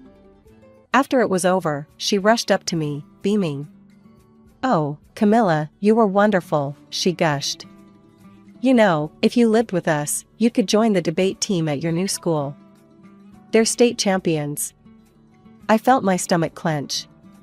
"Mom, Just think about it, okay," she said, squeezing my arm. "We want you home with us." As I watched her leave, I felt torn in two. Home? What did that even mean anymore? That night, I lay in bed, staring at the ceiling. I thought about Mom and her new perfect life with Mark. I thought about Dad, working himself to the bone to give me everything I needed. I was 14 years old, and the weight of the world felt like it was on my shoulders. How was I supposed to choose? How could I possibly make a decision that wouldn't hurt someone I loved? My 15th birthday was coming up, and instead of being excited, I was dreading it. Mom and Dad were at each other's throats about who would host my party. It all came to a head at this family dinner at Dad's place. "She's been living with me for years, Lisa," Dad growled, stabbing his fork into his steak. "Of course I'm hosting her party." Mom's eyes flashed. "She's my daughter too, Jack. I have a right to celebrate her birthday." I just sat there, pushing my peas around my plate, wishing I could disappear. Then Mom dropped the bomb. "Camilla," she said, her voice suddenly soft, "you're old enough now to decide where you want to live. Who do you choose?" The room went dead silent. I could feel everyone's eyes on me, Mom's hopeful, Dad's hurt, Mark's expectant. My throat closed up. I couldn't breathe. "I want to live with Mom," I whispered, my voice barely audible. The look on Dad's face. God, I'll never forget it. It was like I'd reached into his chest and ripped out his heart. He just crumpled. Before I knew it, I was packing my bags. Mom and Mark were over the moon, helping me move my stuff into their place. Dad just stood in the doorway, watching, his eyes hollow. "You can come back anytime, Pumpkin," he said as I left. Anytime. The first few weeks at Mom and Mark's were like a dream. They took me shopping for my new room, letting me pick out this super expensive, trendy bedroom set. They enrolled me in this fancy private school, Westfield Academy. "You'll get a top-notch education here," Mom gushed. "This is the start of a bright future, Camilla." And the family game nights? They were a blast. We'd play Monopoly or Catan, laughing and trash-talking each other. For a while, I thought I'd made the right choice. But then, things started to change. It started small. Mom making comments about my clothes or my hair. "Honey, are you sure you want to wear that? It's not very flattering." Or, "You know, Mark's niece always looks so put together." Maybe you could try styling your hair like hers? Then it was my grades. I was struggling to keep up at Westfield. It was way harder than my old school. A B-, Camilla? Mom frowned, looking at my report card. You know, Mark's niece is top of her class. Maybe you're not applying yourself enough. The game nights became less frequent. More and more often, I'd come home to find a note on the fridge, gone out with the Petersons. Leftovers in the fridge. Don't wait up. I'd heat up my dinner and eat alone in my room, staring at the fancy decor that suddenly felt cold and impersonal.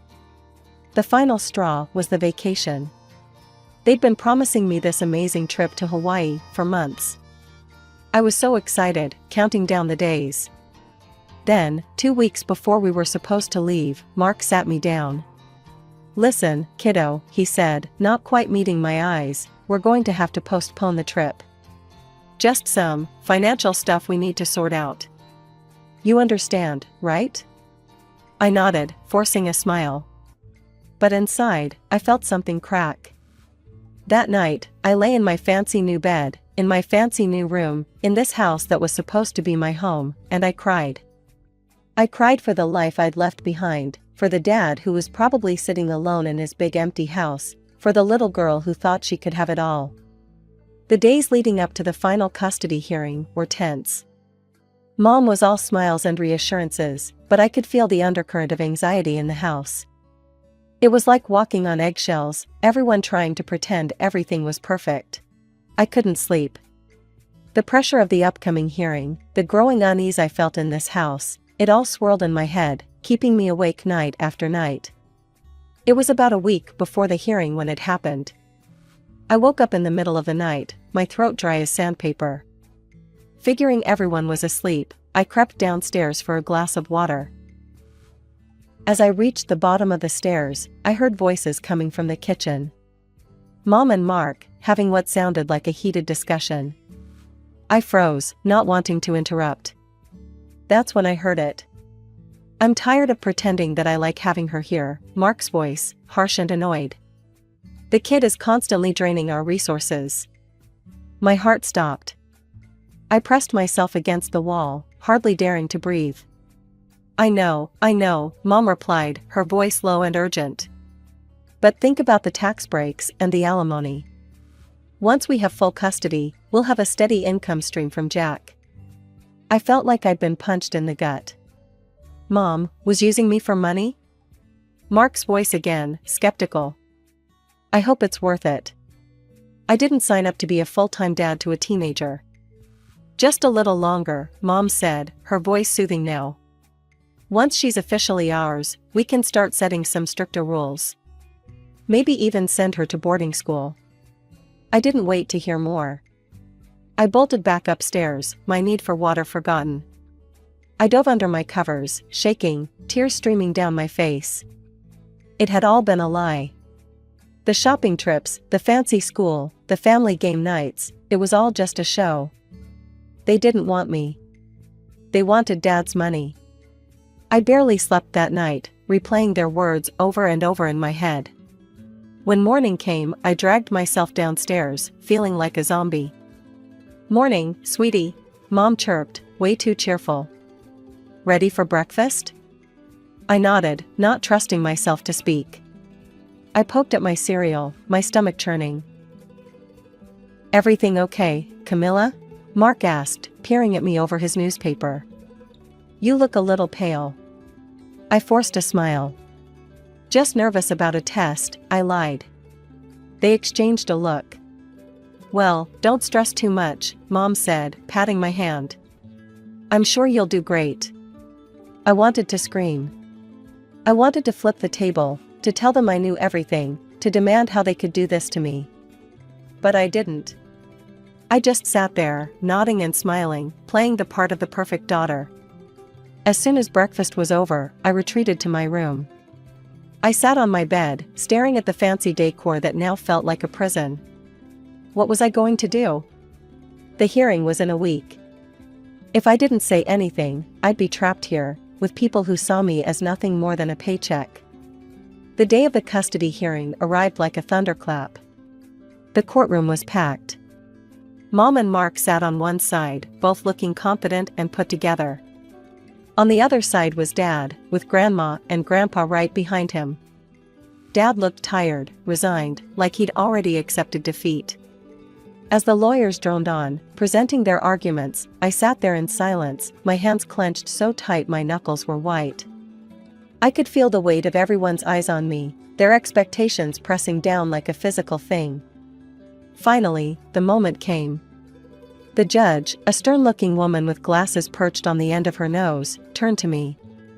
"Camilla," she said, her voice surprisingly gentle, "you're old enough now that your opinion matters in this decision. Who do you want to live with?" The room went dead silent. You could have heard a pin drop. I could feel Mom's triumphant smile, could practically taste her victory. Dad just looked broken. Like he was bracing for the final blow. I stood up, my legs shaking so bad I thought I might fall over. I took a deep breath, and then, "I want to live with my father," I said, my voice trembling but growing stronger with each word. "And I don't want to see my mother anymore." The shock in the room was electric. Mom's smile vanished, replaced by a look of utter disbelief. Mark's face went pale. Dad looked like he couldn't believe what he was hearing. The judge leaned forward, her brow furrowed. "Camilla, that's a very serious statement. Can you tell us why?" I nodded, swallowing hard. "A week ago, I overheard a conversation between my mother and Mark. They said they were only fighting for custody because of the money. The alimony, the tax breaks. They talked about sending me to boarding school once they had custody. They don't really want me." As I spoke, I could see the color draining from Mom's face. Mark couldn't even look at me, his eyes fixed on the floor. "That's not true," Mom burst out, her voice shrill. "Camilla, honey, you must have misunderstood." "Mrs. Parker, please," the judge cut her off sharply. She turned back to me, her eyes kind but probing. "Camilla, are you absolutely sure about what you heard?" I nodded, feeling tears start to well up in my eyes. "Yes, Your Honor, I'm sure." The judge nodded slowly, then turned to address the courtroom. "In light of this new information, we'll need to take a brief recess. We'll reconvene in 30 minutes. As everyone started to file out, I finally dared to look at Dad. He was staring at me, his eyes wide with a mix of shock and something else. Hope, maybe? I wanted to run to him, to throw my arms around him and beg for forgiveness. But before I could move, a court officer was ushering me out of the room. The next 30 minutes felt like an eternity, but finally, we were called back into the courtroom. My heart was pounding so hard I thought it might burst out of my chest. The judge cleared her throat, and the room fell silent. In light of the new information provided by Camilla, and after careful consideration of all factors involved, I've reached a decision. Custody is awarded to the father, Jack Thompson. Furthermore, Lisa Parker will be required to pay child support. The relief that flooded through me was overwhelming. I looked at Dad, and for the first time in what felt like forever, I saw him smile, really smile. As we left the courthouse, Mom grabbed my arm. Her face was twisted with anger and hurt. "I never loved you anyway," she hissed. "You're just as stupid as your father." Her words stung, but as I watched her storm off with Mark, I realized something. I was free. Free from the lies, the manipulation, the constant feeling of not being good enough. The next few years were, well, they weren't easy, but they were healing. Dad and I started going to family therapy together. At first, it was awkward and painful, dredging up all the hurt and misunderstandings between us. But slowly, session by session, we started to rebuild our relationship. We learned to communicate, to understand each other. Our bond grew stronger than I ever thought possible. Grandma and Grandpa became my rocks. They were always there with a warm hug, a home-cooked meal, or just a listening ear when I needed to talk. Their unwavering support helped me believe in family again. I threw myself into school and extracurriculars. I joined the debate team on a whim and discovered I had a knack for public speaking. Standing at the podium, articulating my thoughts, I felt powerful in a way I never had before. It was like I'd finally found my voice. On my 18th birthday, Dad surprised me with a gift that brought me to tears. It was a scrapbook, filled with photos and mementos from my childhood. There were pictures I thought were lost in the divorce, Mom and Dad and me at the beach, my first day of kindergarten, Christmases, and birthdays, and ordinary days that suddenly seemed precious. Now, at 20, I'm in college studying psychology. My experiences inspired me to want to help other kids going through divorce. I want them to know they're not alone, that it's not their fault, that they can survive and even thrive. I still have scars from what happened. There are days when the pain of Mom's betrayal feels fresh, when I wonder how she could have used me like that. But I'm learning to use that pain as fuel, to turn it into something positive. I've started speaking at conferences about children's rights in divorce proceedings. I tell my story, hoping it will make a difference. Maybe if one judge, one lawyer, one parent hears it and thinks twice about using a child as a pawn, it will all be worth it. Dad comes to every one of my speaking engagements. He sits in the front row, beaming with pride. Sometimes I catch him wiping away a tear when I talk about how far we've come. As for Mom, I haven't spoken to her since that day at the courthouse. Sometimes I think about reaching out, but I'm not ready. Maybe someday, but not yet. For now, I'm focused on healing, on building a future, on becoming the person I want to be. Life isn't perfect. I still have trust issues, still struggle with self-doubt sometimes. But I'm learning, growing, healing. And I'm surrounded by people who love me for who I am, not what I can do for them. I'm Elizabeth, but most people call me Liz or Lizzie. Some even call me Betty, though I've never been fond of that one. I grew up in what you'd call an ordinary family, Mom, Dad, and my older sister, Kate. Kate's 7 years older than me, and boy, did that make a difference. From the day I can remember, our house was like a shrine to Kate's existence. Every wall had a picture of her first smile, her first steps, or her scribbled drawings that Mom and Dad treated like Picassos. Me? I was just there. I got used to it, you know?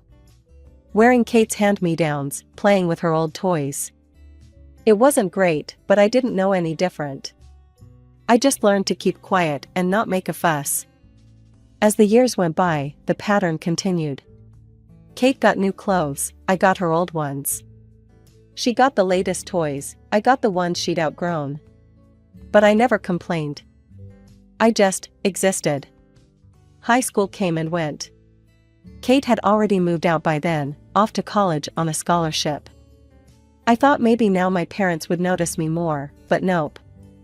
It was all about Kate's college adventures, Kate's new boyfriend, Kate's future. Then came the big announcement. Kate burst into the house one Sunday afternoon, all smiles and excitement. "Mom, Dad, I'm getting married," she squealed. You'd think she'd just announced she'd cured cancer or something. Mom burst into tears, Dad started whooping and hollering. Me? I just sat there, wondering if anyone remembered I was in the room. Kate turned to me, her eyes shining. "And Lizzie, you'll be my bridesmaid, right?" I nodded, forcing a smile. "Sure, Kate. Congratulations." As they all hugged and cried and laughed, I slipped out of the room. No one noticed. They never did. Kate's wedding turned out to be a bigger deal than anyone expected. One evening, I overheard my parents talking in hushed tones in the kitchen. "We'll have to take out a loan," Dad said, his voice strained. Mom sighed. "I know, but it's Kate's big day. We can't let her down." I felt a knot form in my stomach. They were going into debt for Kate's wedding? I wanted to say something, to point out how crazy this was, but I knew better. My opinions didn't matter much in this house. The wedding was a lavish affair. Kate looked like a princess, and our parents beamed with pride.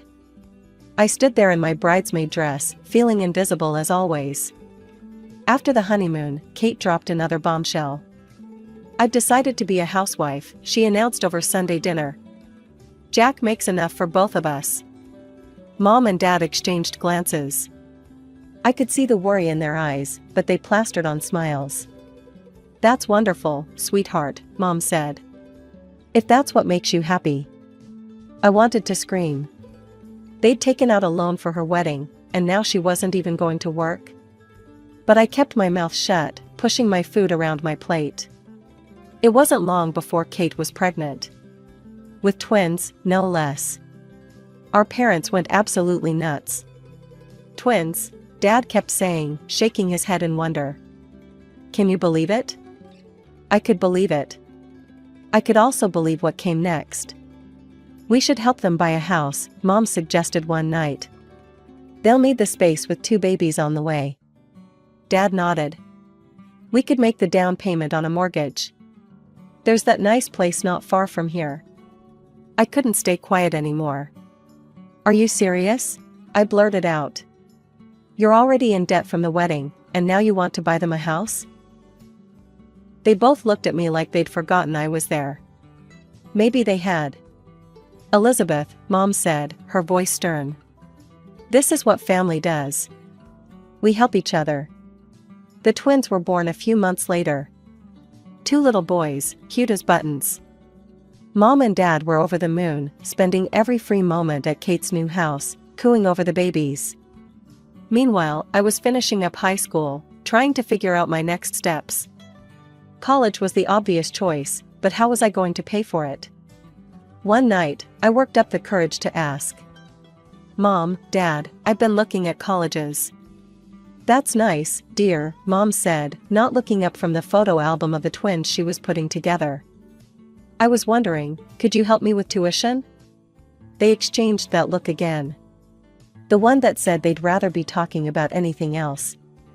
"Well, sweetie," Dad started, "we'd love to help, but with the loan for Kate's wedding and helping with the house." "We can cover half," Mom jumped in. "But you'll need to figure out the rest on your own." I felt like I'd been punched in the gut. Half? That's all they could do? After everything they'd done for Kate? But I knew arguing was pointless. "Okay," I said, my voice small. "Thanks." As I walked back to my room, I heard them resume their conversation about the twins' latest accomplishments. I closed my door, leaned against it, and for the first time in years, I let myself cry. I'd managed to get into the local community college, not my dream school, but the only one I could afford with my parents' measly contribution. To make up the difference, I landed a part-time job at a nearby diner.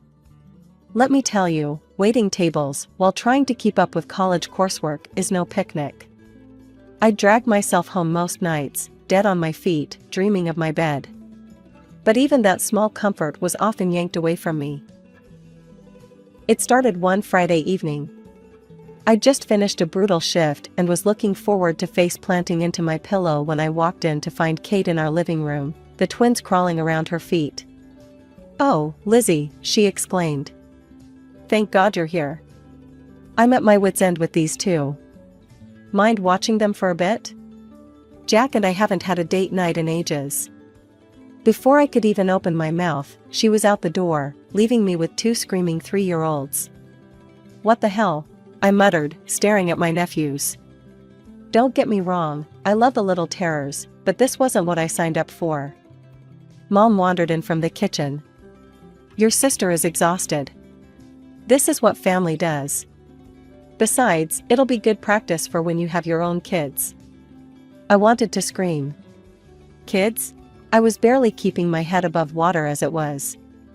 This became a regular occurrence. Every weekend, without fail, Kate would show up, drop off the twins, and disappear. Sometimes she'd claim she had errands. Other times, she and Jack would go catch a movie or grab dinner. And every time, I'd end up playing babysitter. One Saturday, after a particularly hellish week of exams, I'd had enough. Kate had just breezed out the door, leaving the twins mid-tantrum.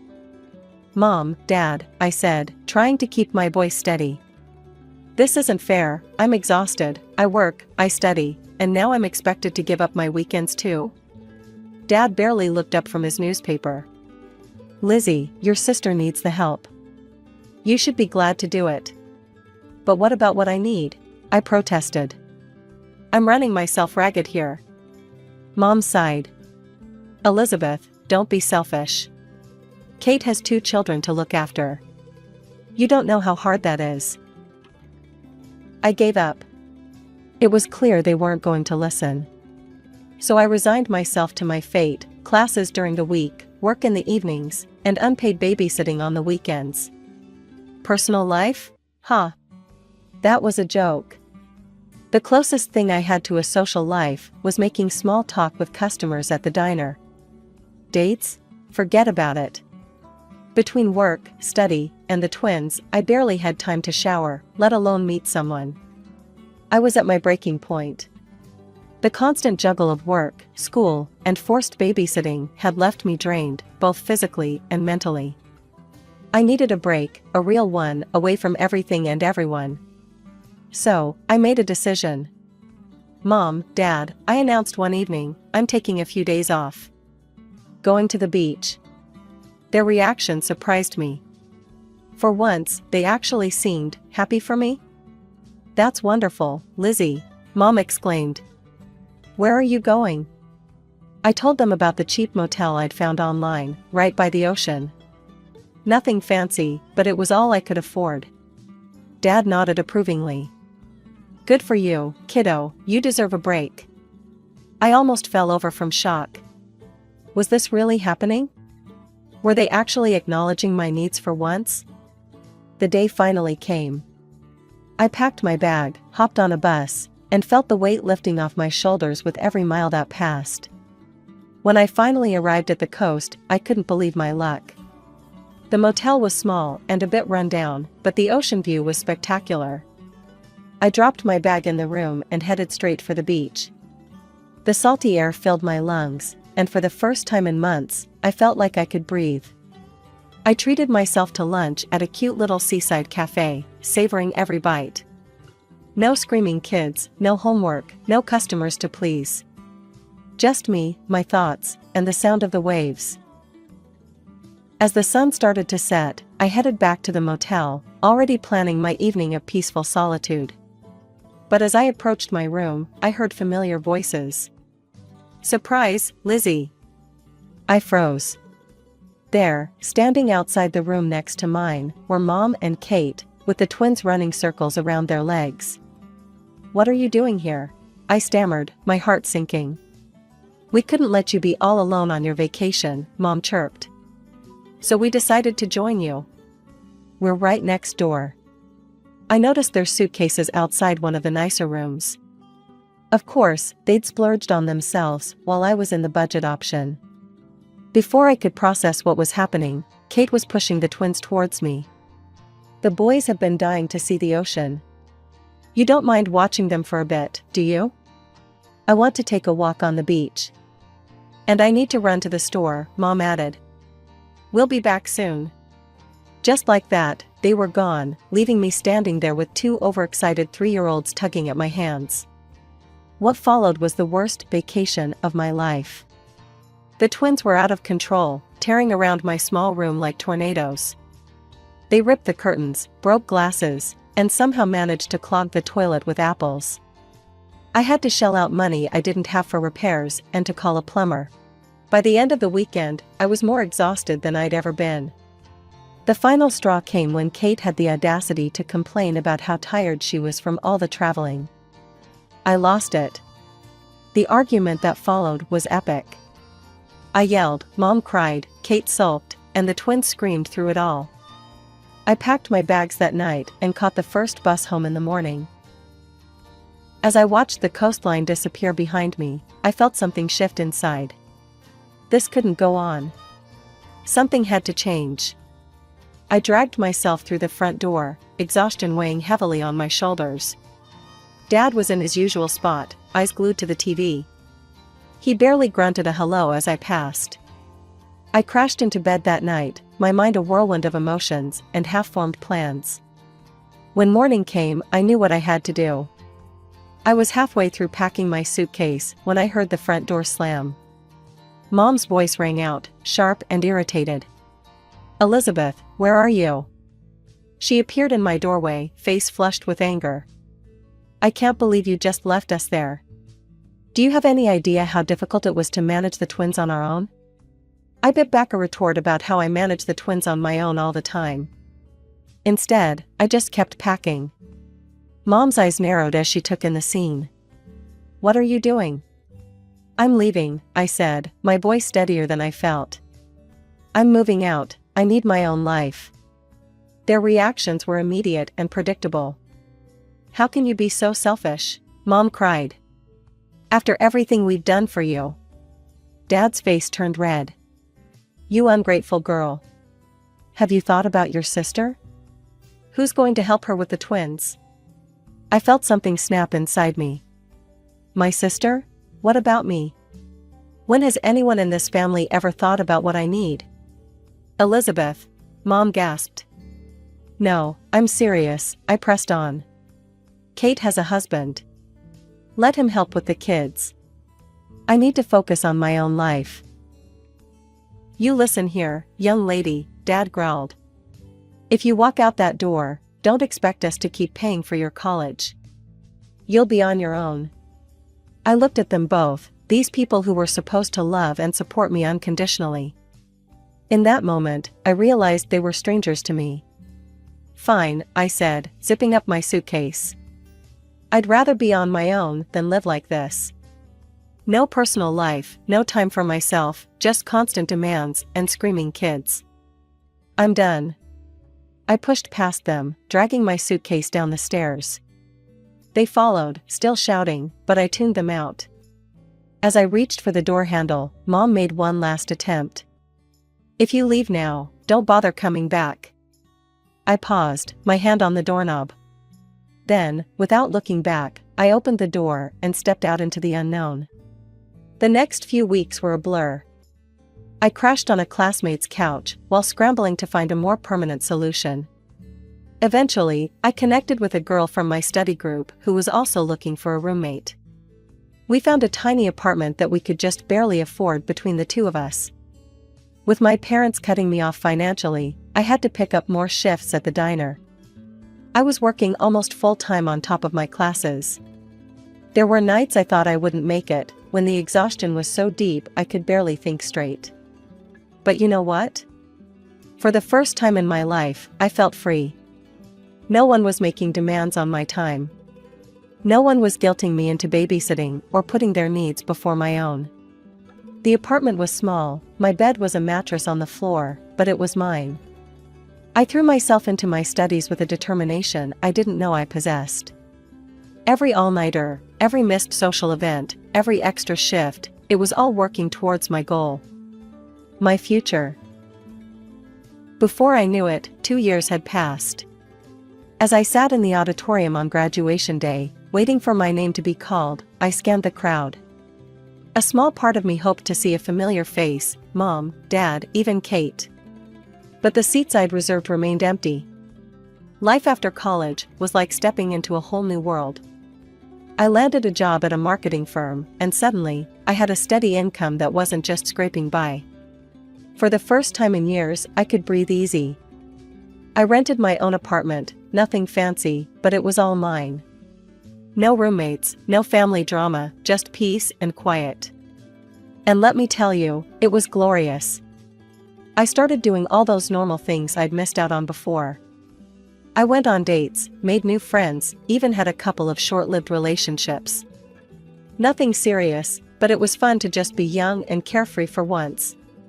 My parents? They were still in the picture, but barely. We'd talk maybe once a month, stilted conversations full of awkward silences and thinly veiled disapproval. They were still sore about me moving out, and I wasn't exactly rushing to mend fences. Then came my 25th birthday. I had plans with friends, nothing wild, just dinner and drinks. But a week before, I got a call from Mom. "Elizabeth," she said, her voice oddly cheerful, "we want you to come over for your birthday. The whole family will be there." Against my better judgment, I agreed. When I arrived at my parents' house, it was like stepping back in time. Kate and her husband were there, the twins, now 7 years old, running around like little tornadoes. Various aunts, uncles, and cousins milled about, all smiles and hugs. "Happy birthday, Lizzie," they chorused as I walked in. I plastered on a smile, accepting hugs and well wishes. Then came the gifts. Most were typical: clothes, books, gift cards. But then Mom handed me an envelope with a flourish. "This is from all of us," she said, beaming. I opened it, my stomach sinking as I saw what was inside. A ticket to a beach resort. "We're all going," Dad announced proudly. "A big family vacation. We've paid for everything." I froze. A family vacation with the twins? It was my ruined beach trip all over again. I opened my mouth to refuse, but Mom squeezed my arm, whispering harshly, "Don't you dare make a scene. Not in front of everyone." So I smiled and thanked them, all the while screaming internally. The party wound down, relatives trickled out, and finally, it was just us, me, Mom, Dad, Kate, and her family. That's when I let loose. "I'm not going," I said flatly. "What?" Kate gasped. "But it's a family trip." "Exactly," I replied. "And I'm not interested in spending my vacation babysitting your kids again." Kate burst into tears. "You don't love us at all, do you? You don't care about your nephews." "I care about them just fine," I snapped. "But if I wanted kids, I'd have my own." The argument went round and round. Mom called me ungrateful, Dad looked disappointed, Kate kept crying. They all tried to guilt me, to pressure me into giving in. "Fine," I said finally, my voice tired. "I'll go." They all looked relieved, like they'd won some great victory. But they had no idea what was coming. The day of departure arrived, and I found myself at the airport, surrounded by my overly cheerful family. Kate and her husband were practically bouncing with excitement, already making plans for all the alone time they'd have while I watched the twins. "You'll have so much fun with Aunt Lizzie," Kate told the boys, winking at me. "She'll take you to the beach, build sandcastles, maybe even go snorkeling." Mom and Dad were beaming too, going on about how nice it would be for Kate to have a break. Not once did anyone ask what I wanted to do on this vacation. It was clear they all saw me as nothing more than a convenient babysitter. As we approached the check-in counter, I made my move. "Oh," I exclaimed, feigning discomfort. "I need to use the restroom." "You guys go ahead and check in. I'll meet you at the gate." They nodded, distracted by wrangling luggage and excited children. I watched them join the queue, then turned and walked briskly in the opposite direction. My heart was pounding as I approached a different check-in counter. I handed over my passport and the ticket I'd bought weeks ago, a flight to a small, peaceful island resort. Once through security, I found a quiet corner and pulled out my phone. My hand shook slightly as I typed out a message to Mom. "I'm not coming with you, I'm going on my own vacation. Enjoy your trip." I hit send and immediately turned off my phone, not wanting to deal with the fallout just yet. I could almost hear the explosion of anger and disbelief that would be happening at the other check-in counter. As I settled into my seat on the plane, I turned my phone back on briefly. It immediately exploded with notifications, missed calls, voicemails, angry texts. I listened to one voicemail from Mom, her voice shrill and furious. "Elizabeth Morgan. How dare you abandon your family like this? You've ruined everything. Your sister is in tears, her husband is furious, they were counting on you to watch the boys. And I had plans. You are the most selfish, ungrateful." As the plane took off, I sipped my champagne and gazed out the window. The guilt was still there, a small knot in my stomach. I knew I'd have to deal with the fallout eventually. There would be angry phone calls, tearful accusations, probably another round of being called selfish and ungrateful. But overwhelmingly, I felt free. Light. Like I could finally breathe. For the first time in as long as I could remember, I was going on a trip that was just for me. No obligations, no babysitting, no family drama. Just me, the beach, and whatever I decided I wanted to do. As the plane touched down on the small, tropical island, I felt a weight lift off my shoulders. The warm breeze that greeted me as I stepped off the plane seemed to whisper, "Welcome to freedom." I checked into my resort, a modest but charming place right on the beach. As I unpacked, curiosity got the better of me, and I turned on my phone. Instantly, it exploded with notifications. Hundreds of text messages, missed calls, and voicemails flooded in. With a mix of amusement and trepidation, I scrolled through some of the messages. "How could you do this to us, Mom? You ruined everything, Kate. You're so selfish, Elizabeth, Dad." I couldn't help but smile. For once, I had chosen myself over their demands. I turned the phone off again and tossed it into the hotel safe. For the next week, I was unreachable. And what a week it was. I lounged on the beach, read books uninterrupted, went snorkeling, and even tried my hand at surfing. I chatted with other vacationers, went on a few casual dates, and stayed out as late as I wanted. No schedule, no responsibilities, no screaming kids. Just me and the rhythm of the waves. All too soon, it was time to head home. I returned to my apartment tanned, rested, and more centered than I'd felt in years. But the real world was waiting to intrude on my newfound peace. The very next day, there was a pounding on my door. I opened it to find Mom and Kate, faces red with anger. "How dare you?" Mom screeched, barging in without invitation. "Do you have any idea what you've done?" Kate wasn't far behind. "You ruined our entire vacation." The boys were devastated. They launched into a tirade, their voices overlapping as they hurled accusations and insults. I was selfish, ungrateful, a terrible daughter and sister. I owed them for the ticket they'd bought me, for the vacation I'd ruined, for the childcare I'd failed to provide. I let them rant for a few minutes, their words washing over me without sticking. Then, calmly but firmly, I spoke.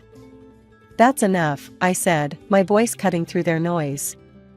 "I don't owe you anything. Not money, not childcare, not my time. I'm an adult, and I get to make my own choices." Mom opened her mouth to argue, but I held up a hand. "I'm not discussing this further. Please leave. When you're ready to treat me with respect and have a calm conversation, we can talk. Until then, I think it's best we don't communicate." They stared at me, shocked into silence. Then, with a few more choice words, they stormed out. As the door slammed behind them, I let out a long breath. It wasn't easy, but it felt right. Over the next few weeks, I made some big changes. I found a new apartment in a different part of town and moved without telling my family my new address. I threw myself into my work and picked up some new hobbies, painting, yoga, even started learning a new language. It wasn't always easy. There were moments of doubt, pangs of guilt. But every time I came home to my peaceful apartment, every time I made plans without worrying about babysitting duties, every time I pursued a new interest just because I wanted to, I knew I'd made the right choice. I don't know what the future holds. Maybe someday, my family and I will find a way to have a healthy relationship. Maybe not. But I do know this, I'll face whatever comes on my own terms, standing tall and unapologetic in the life I've chosen for myself. I'm Anna, the afterthought in a family of geniuses. My parents, both big shots at the university, had their lives all mapped out. Then I showed up, uninvited and unexpected. "We found out too late," Mom would often say, her voice thick with regret. By the time we knew, it was already too late for other options. My sister Sarah and I were born just 11 months apart. We looked like twins, but that's where the similarities ended. She was the brain, I was the heart. From day one, it was clear who the favorite was. "Look, John. Sarah's reading already," Mom exclaimed one day when I was about 3. Sarah sat in the corner, nose buried in a book meant for kids twice her age. That pretty much set the tone for our childhood. Sarah devoured books, I devoured life. She memorized complex texts, I struggled to remember what I had for breakfast. I was diligent, hardworking. But no matter how hard I worked, it never seemed to be enough. "Anna," Mom said one day, exasperation clear in her voice. How many times do I have to explain this? It's simple addition. I stared at the numbers, willing them to make sense. But they danced across the page, mocking me. Meanwhile, Sarah breezed through her advanced math homework in the next room. But where I lacked in academics, I made up for in personality. I was the class clown, the life of the party. My laughter was infectious, to everyone except my parents. One evening at dinner, I was telling a joke I'd heard at school. And then the chicken said, "Anna," Mom's sharp voice cut through my story. "Enough. Laughing for no reason is a sign of low intelligence. Please control yourself." I felt my cheeks burn with shame. Across the table, Sarah smirked, her eyes never leaving her book on quantum physics. As elementary school progressed, the divide only deepened. Sarah collected academic awards like they were going out of style. Me? I was lucky if I got a gold star for attendance. I'll never forget the day of the school science fair in 5th grade. Sarah's project on cellular mitosis won first place. Mine, well, let's just say my baking soda volcano didn't exactly erupt as planned. As we drove home, the car filled with praise for Sarah's achievement. I sat in the back, covered in dried baking soda, feeling smaller by the minute. "Well," Dad finally said, glancing at me in the rearview mirror, "I suppose not everyone in the family can be scientifically inclined." Mom nodded, her lips pressed into a thin line.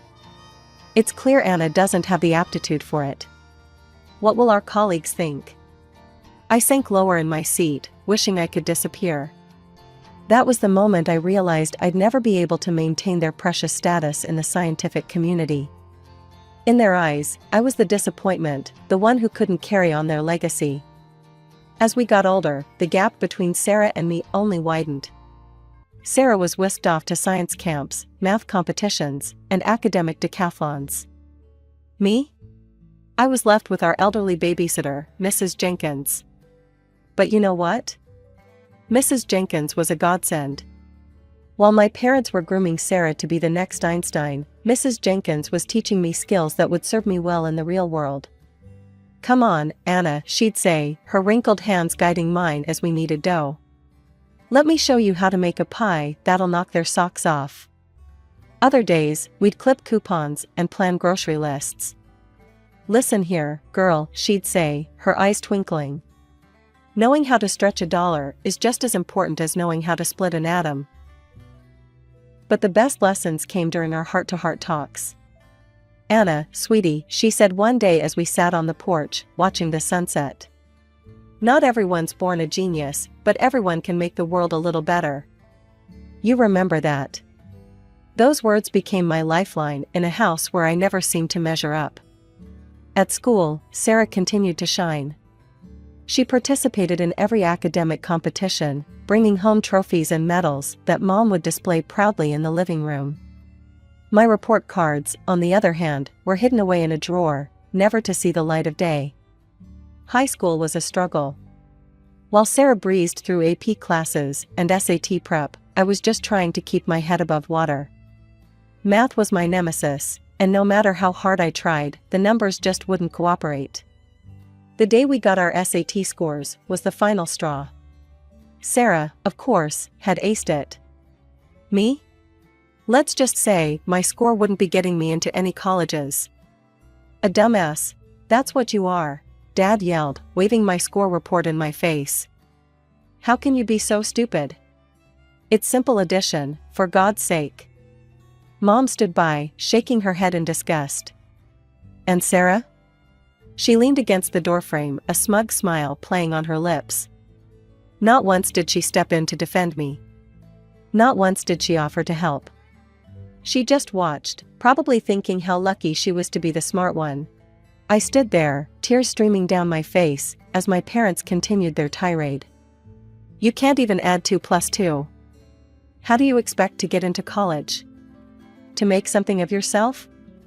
Their words cut deep, each one a reminder of how I'd never be good enough. But somewhere in the midst of their shouting, I felt something else stirring. Anger, determination. A fierce desire to prove them wrong. As I lay in bed that night, their harsh words still ringing in my ears, I made a decision. I might not be cut out for college, at least not right now. But that didn't mean I couldn't make something of myself. The day after graduation, I marched into Sunny's supermarket and got myself a job as a cashier. It wasn't glamorous, but you know what? For the first time in my life, I had something that was all my own. Within weeks, I was pulling in my own paychecks. I told my parents I'd found a job, but they barely looked up from their papers. They didn't ask where or what I was doing, and honestly, I was relieved. At least this way, they couldn't disapprove. I was still living at home, but now I had my own money. It wasn't much, but it was enough to have a little fun without having to beg my parents for cash. "Anna, you coming to the beach this weekend?" My friend and co-worker from the store Lisa would call, and I'd grin, knowing I could say yes without worrying about the cost. While Sarah spent her summer buried in textbooks, preparing for her first semester at some fancy Ivy League school, I was living it up. Weekends at the beach, movie nights with friends, impromptu road trips, I was finally free to be me. Weeks turned into months, and I settled into my new life. Sure, it wasn't the life my parents had envisioned for me, but I was happy. Really happy. Then came that day. The day that changed everything. It was a Tuesday afternoon, the store was quiet, and I was restocking the gum display when I heard the automatic doors swish open. I looked up, my customary greeting on my lips, and froze. There, looking as prim and proper as ever, was my mother. For a moment, we just stared at each other. I saw the shock in her eyes, followed quickly by embarrassment. She turned, clearly intending to leave without a word. But some part of me, some naive, hopeful part, called out, "Mom, hey." She turned slowly, her face a mask of disdain. "Anna," she said, her voice dripping with disappointment, "what are you doing here?" I gestured to my name tag, trying to keep my voice light. "I work here. Have been for a few months now." Her eyes narrowed. "A saleswoman? Really, Anna? The daughter of a professor, reduced to this?" She waved her hand dismissively at the store around us. "What will our colleagues think if they find out my daughter is the lowest rung on the social ladder?" Her words hit me like a slap. I'd been proud of my independence, of earning my own way. But in her eyes, I was just an embarrassment. "I'm working honestly," I managed to say, my voice small. "I'm not doing anything wrong." But Mom was beyond reason. Her voice rose, drawing the attention of the few customers in the store. "You will quit this job immediately, do you hear me? I will not have you embarrassing our family like this. And you can forget about living under our roof if this is the path you choose." I stood there, rooted to the spot, as she stormed out of the store. The automatic doors swished closed behind her, leaving a deafening silence in her wake. That night, I returned home with a heavy heart and tear-stained cheeks. The house was quiet, but the silence felt oppressive. Without a word, I went to my room and started packing. As I was zipping up my last suitcase, Mom appeared in the doorway. Instead of the concern I'd foolishly hoped for, her face showed only relief. "So, you finally decided to leave," she said, her voice devoid of emotion. "Good, it's for the best." Dad appeared behind her, nodding in agreement. "Remember to change your surname," he added. "We can't have you disgracing our family name with your choices." Their words stung, but I was beyond tears now. "Fine," I said, my voice surprisingly steady. "I'll take Grandpa's name. At least he knew how to love unconditionally." I grabbed my bags and walked out, not looking back. They didn't ask for my new address, and I didn't offer it. The next day, I moved in with Lisa. We'd become fast friends over the past few months, and when I told her what happened, she didn't hesitate to offer me her spare room. One lazy Sunday afternoon, as Lisa and I were scrolling through social media, I came across Sarah's profile. My finger hesitated over the unfollow button, but curiosity got the better of me. Sarah's feed was a parade of achievements. Photos of her receiving awards, status updates about her latest research breakthroughs, announcements of her admission to elite scientific societies. Each post had hundreds of likes and comments, all singing her praises. "Your sister?" Lisa asked, peering over my shoulder. "Have you talked to her recently?" I shook my head, remembering our last interaction. It was a few weeks after I'd left home. In a moment of weakness, I'd reached out to Sarah, suggesting we meet for coffee. Her response was cold and dismissive. "Anna, I'm afraid we don't have much in common anymore. Our interests and, frankly, our levels of development are quite different now. I don't think meeting would be productive for either of us." That was the last time we communicated directly. Despite the rift with my immediate family, I stayed in touch with my extended relatives. Aunt Martha, in particular, became a source of comfort and connection to my roots. During one of our regular phone calls, she let slip some information that simultaneously hurt and validated my decision to leave. "Oh, Anna," she sighed, her voice heavy with sadness. "I probably shouldn't tell you this, but your parents, they always ask if you'll be at family gatherings. If we say yes, they refuse to come. They say it's because you're beneath their status now, and they can't bear to be in the same room as you." I felt a familiar ache in my chest, but it was duller now.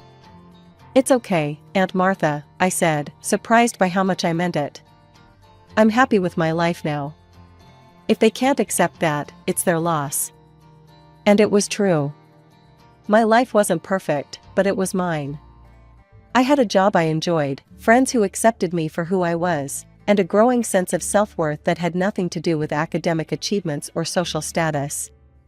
5 years had passed since I'd walked out of my parents' house, and life had settled into a comfortable rhythm. I'd been promoted to assistant manager at the store, my circle of friends had grown, and I'd even started taking some online classes in business management. I was content, but something was missing. That all changed on a balmy summer evening. My friends had organized a beach bonfire, and I noticed him. He was standing a little apart from the group, looking slightly out of place in his button-down shirt and khakis. But it was his eyes that caught my attention, they seemed to sparkle with curiosity as he took in the scene around him. I made my way over, extending my hand. "Hi, I'm Anna. You look like you could use a S more." He laughed, a warm, genuine sound that made me smile. "I'm David. And yes, I could definitely use a S more. It's been years since I've had one." As we roasted marshmallows, we got to talking. Turns out, David was an environmental scientist, fresh off a research expedition in the Amazon. We talked for hours that night, about everything and nothing. David was fascinated by my stories of customer service adventures, and I was enthralled by his passion for the environment. As the weeks turned into months, David and I grew closer. He didn't care that I hadn't gone to college or that I worked as a saleswoman. He loved my quick wit, my ability to make friends with anyone, and what he called my refreshing perspective on life. I met his family at a dinner party 6 months into our relationship. I was nervous, after all, they were all accomplished scientists. But to my surprise, they welcomed me with open arms. Throughout the evening, they asked about my job, my interests, my dreams. Not once did they ask about my education or my family background. It was refreshing. A year to the day after we met, David proposed. It was nothing grand, just the two of us, on the same beach where we'd first talked. But it was perfect. We planned a small wedding, just close friends and family. As I addressed the invitations, I hesitated over 3 names, Mom, Dad, and Sarah. Despite everything, a part of me still hoped. But the RSVPs came back, and those 3 remained silent. Life with David was everything I'd ever dreamed of and more. We'd settled into a cozy routine, balancing his research work with my job at the store. But as content as I was, I couldn't shake the feeling that I was meant for something more. That something more came on a lazy Sunday afternoon at David's parents' house. We were all lounging in the backyard, enjoying the warm sunshine and cold lemonade, when the conversation turned to David's latest research. "The amount of plastic waste we're producing is staggering," David sighed, running a hand through his hair. And the worst part is, most of it ends up in landfills or the ocean. His father nodded gravely. It's a crisis, no doubt about it. But what can we do? People aren't going to stop using plastic overnight. As they continued discussing the problem, an idea started forming in my mind. Years of working retail had taught me a thing or two about what people want and need. And all those hours I'd spent with Mrs. Jenkins, learning to be resourceful and creative, suddenly came rushing back. Before I knew it, I was grabbing a napkin and a pen from the table. What if, I started, my voice trembling with excitement, what if we could turn that plastic waste into something useful? Something people actually want? 3 pairs of eyes turned to me, curious. Encouraged, I continued, sketching rapidly on the napkin. Like this, I said, holding up my crude drawing. Garden furniture made entirely from recycled plastic. Durable, weather-resistant, and eco-friendly. We could even make it modular, so people can customize their own designs. The silence that followed was deafening. For a moment, I feared I'd overstepped, that they'd laugh at my silly idea. But then, Anna, David's father said slowly, his eyes wide with amazement, That's brilliant. David was staring at me like he'd never seen me before. Do you know how many environmental problems this could solve? And the market potential, it's enormous. His mother chimed in, and it's not just garden furniture. Think of all the urban applications, park benches, playground equipment, even building materials. What happened next was a whirlwind. David's parents, excited by the potential of the idea, offered to invest in making it a reality. Before I knew it, we were setting up a company, with me, yes, me, Anna Holloway, former family disappointment, as the CEO. David, with his scientific background, took charge of developing the technology to recycle and mold the plastic efficiently. I focused on design and marketing, drawing on my years of customer service experience to create products people would love. 6 months after that fateful Sunday afternoon, we launched our first line of garden furniture. The response was overwhelming. People loved the sleek designs, the eco-friendly concept, and the story behind it all. Encouraged by our success, we expanded our range. Urban planners started reaching out, interested in using our recycled plastic products for city projects. And then, the call that changed everything, the mayor's office wanted to meet with us. We met and signed a contract for the improvement of the city. 3 years had passed since that fateful day in David's parents' backyard. Our company, EcoRenew, had grown beyond our wildest dreams. We'd recycled tons of plastic waste, transformed city parks, and even started branching out into eco-friendly building materials. And now, here we were, about to receive a state award for innovation and environmental impact. As David and I stood in the grand ballroom, surrounded by the creme de la creme of the scientific and business world, I couldn't help but feel a sense of pride. We made our way through the crowd, stopping to chat with various dignitaries and fellow innovators. I was in the middle of a conversation with the city's head of urban development when I saw them. My parents and Sarah, standing near the refreshment table. They looked different. Mom and Dad had aged considerably, their hair more gray than I remembered. And Sarah, always so put together, looked exhausted, dark circles under her eyes. For a moment, our eyes met across the room. I saw the shock register on their faces, clearly not expecting to see me in such a setting. I turned to David, linking my arm through his. "Let's go find your parents," I said, perhaps a bit louder than necessary. As we walked past my family, I kept my eyes forward, chin held high. We found David's parents near the stage, beaming with pride. As we chatted about the upcoming ceremony, I noticed movement out of the corner of my eye. My mother was approaching, her eyes fixed on David's mom. "Excuse me," I heard her say, her voice sickly sweet. "I couldn't help but notice your lovely family. You must be so proud of your son and his wife?" I tensed, waiting for the other shoe to drop. But my mother-in-law just smiled warmly. "Oh, we are. Anna is a remarkable woman. We're lucky to have her in our family." As she walked back to my father and Sarah, I could see them huddling together, whispering furiously. I caught snippets of their conversation. Can't believe it's her. Married into a family of scientists. Probably just here as his plus one. The moment had finally arrived. As the presenter called my name, announcing EcoRenew as the recipient of the State Environmental Innovation Award, I felt a surge of pride. I walked onto the stage, my heart pounding with excitement. As I reached for the microphone, ready to deliver the speech I'd carefully prepared, chaos erupted. My mother rushed onto the stage. Before I could react, she had grabbed my arm and snatched the microphone from my hand. "Ladies and gentlemen," she announced, her voice quavering with emotion, "I am the proud mother of this brilliant, worthy woman." She gestured dramatically towards me. We always knew Anna would become someone extraordinary. I stood there, frozen in disbelief, as she continued her performance, even managing to squeeze out a few tears. The audience, recognizing the famous Professor Anderson, broke into applause. In that moment, rage and hurt bubbled up inside me, years of neglect, disappointment, and rejection crystallizing into a single, burning point of resolve. I would not let her steal this moment. I gently but firmly took the microphone back from her. "Thank you, Mother," I said, my voice steady, despite the storm of emotions inside me. "If I could have a moment of silence, please." The room hushed, all eyes on me. "Yes, I am the daughter of the renowned Professors Anderson," I began, my voice carrying clearly across the silent room.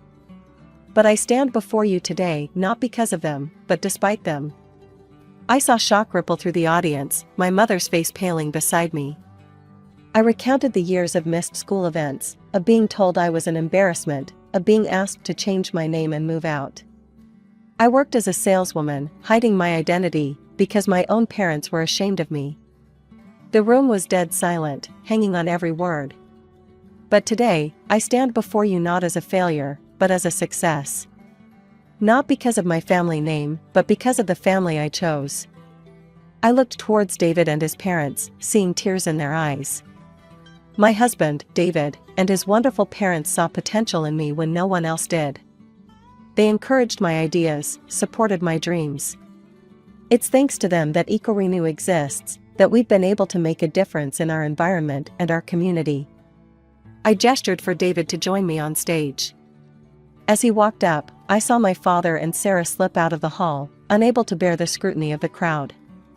"This award," I continued, holding up the plaque, "is a testament to what can happen when you believe in someone, when you nurture their potential instead of crushing their spirit. It's proof that intelligence comes in many forms, and that kindness and support can change lives." I turned to my mother, still standing shell-shocked beside me. "I'm sorry, but I can't accept your sudden pride in me. You lost that right years ago." "My real family is here," I said, putting my arm around David. The hall erupted in applause, people rising to their feet. I saw tears, heard whispers of admiration and support.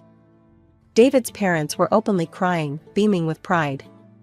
In the days that followed, I heard through the grapevine that my parents and Sarah were facing backlash in their academic circles. People were shocked by their treatment of me, and many were reconsidering their associations with them. Part of me felt guilty for exposing them, for complicating their lives, as they put it. But a stronger part knew that I had done nothing wrong. I had simply told the truth, a truth that had been silenced for far too long. As for me, life went on. EcoRenew continued to grow and innovate. David and I started talking about starting a family of our own. And every day, I woke up grateful for the life I had built, for the family I had chosen, and for the strength I had found within myself. My name's Monica, and I don't remember a time when my parents weren't fighting.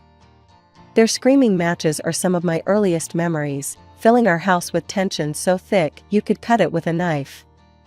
I was just a kid, but even then, I knew something was seriously wrong. I was 4 when everything came to a head. Mom and Dad's arguments had gotten worse, if that was even possible. One night, I woke up to the sound of shattering glass and my mom yelling, "That's it, Mark, I've had enough." The next morning, Dad was gone. Just like that, my family was torn in two. It didn't take long for Dad to move on. Within months, he'd remarried some woman named Caroline and moved across town. From then on, our relationship became a joke. He'd call on holidays, his voice distant and awkward like he was talking to a stranger, not his own kid.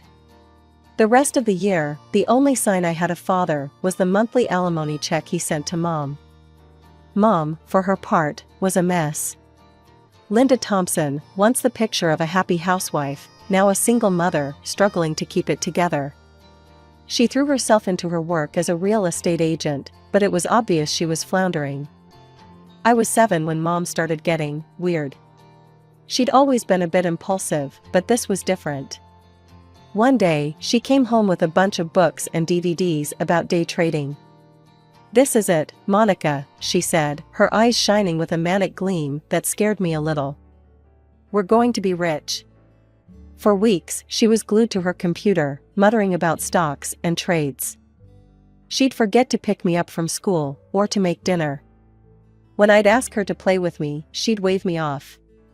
"Not now, sweetie. Mommy's working on our future." But our future wasn't looking too bright. I learned to fend for myself pretty quick. By 8, I could make my own meals, even if it was just a peanut butter sandwich, do my own laundry, and get myself ready for school. Mom was too caught up in her get-rich-quick schemes to notice. Things came to a head when I was 9. Mom burst into my room one day, her eyes wild with excitement. "I'm going on a trip to Bali. I've found someone who can help us, sweetie. He's going to show me how to unlock my luck chakra. This is going to change everything." I didn't know what a luck chakra was, but I knew it sounded like trouble. And just like that, I was shipped off to Aunt Rachel's, my mom's friend, while Mom chased her latest crazy scheme halfway across the world. For 6 long weeks, I lived with Aunt Rachel while Mom was off on her spiritual journey in Bali. Don't get me wrong, Rachel was great. She really tried to make things normal for me. "Come on, Monica," she'd say with forced cheerfulness every morning. "Time for summer camp." I'd drag myself out of bed, pretending to be excited about another day of crafts and organized fun while my mind was miles away, wondering what the hell Mom was doing on the other side of the world. Weekends with Rachel were better. We'd go to the zoo or the beach, and for a few hours, I could almost forget the mess my life had become. But then I'd catch her looking at me with pity in her eyes, and reality would come crashing back. When Mom finally came back, it was like she was a whole new person. Her eyes were bright, her smile wide, and she couldn't stop talking about positive thinking and manifesting wealth. "Monica, sweetie, our lives are about to change," she said, pulling me into a hug that smelled of incense and something else I couldn't quite place. "I've unlocked my true potential. You'll see." It started small. A lottery ticket here, a scratch card there. Mom would come home giddy with excitement over a $20 win, treating me to pizza and new clothes like we were millionaires. "See, Monica? The universe is rewarding us," she'd say, waving the ticket in the air like it was made of gold. I should have known it was too good to be true. Soon, the small bets weren't enough. That's when the casino trip started. The first time she went, she came home at dawn, reeking of cigarettes and cheap perfume, but grinning from ear to ear. "I won $500, she exclaimed, throwing a wad of cash on the kitchen table. "This is just the beginning, honey. Soon, we'll be living in a mansion." I forced a smile, but my stomach was in knots. Something told me this wasn't going to end well. As the weeks went by, Mom's trips to the casino became more frequent. Sometimes she'd win, coming home in a whirlwind of manic energy, talking a mile a minute about her system and how she'd cracked the code. But more often, she'd slink in quietly, her eyes red and puffy, smelling of booze and defeat. The good days were getting rarer, and the bad days, well, they were getting a lot worse. One weekend, Mom disappeared for 2 whole days. She left me with a stack of frozen dinners and a stern warning. "Remember, Monica, this is our little secret," she said, her eyes hard. If anyone asks, I'm not feeling well and I'm resting in my room. Got it? When she finally came home Sunday night, she looked like hell. Her clothes were rumpled, her hair a mess, and she couldn't even look me in the eye. Mommy just had a bit of bad luck. But don't worry, it'll turn around soon. I can feel it. But it didn't turn around. The trips got longer, the losses bigger. I started dreading the sound of her key in the lock in the early hours of the morning. A quiet entry meant a good night at the tables. A slam meant losses, and those were happening more and more often. Grandma Elizabeth was like a breath of fresh air in the suffocating mess my life had become. She lived in the next state over, but she made a point of visiting every few months. Those visits became my lifeline, a glimpse of normalcy in the chaos. But they were also incredibly stressful. The minute we got word that Grandma was coming, Mom would go into full-on panic mode. "Monica," she'd yell, already pulling out cleaning supplies. "We need to get this place in shape. Your grandmother can't see it like this." And so began the frenzied cleaning sprees. We'd spend days scrubbing, dusting, and hiding evidence of Mom's hobby. Dirty dishes that had been piling up for weeks suddenly vanished. The overflowing ashtrays were emptied, and the lingering smell of stale smoke was masked with air freshener. But the worst part wasn't the cleaning, but the lying. "Now remember," Mom would coach me, her eyes hard and serious, "everything's great. I'm doing well at work, and we're very happy. Got it?"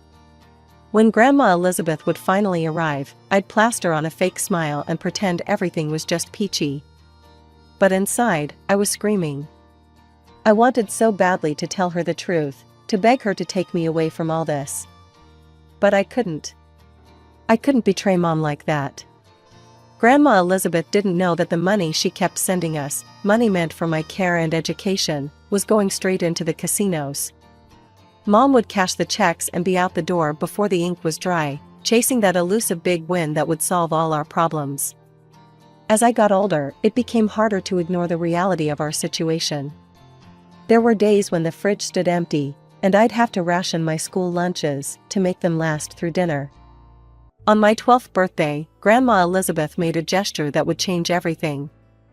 She came to visit, bringing with her a shiny new smartphone, the kind all the cool kids at school had.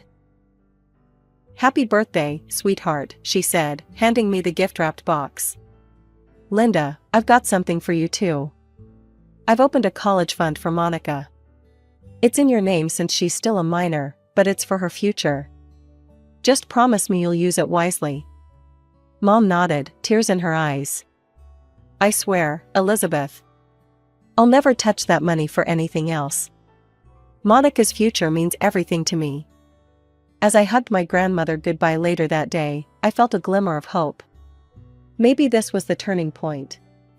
Maybe now, with my future secure, Mom would finally get the help she needed.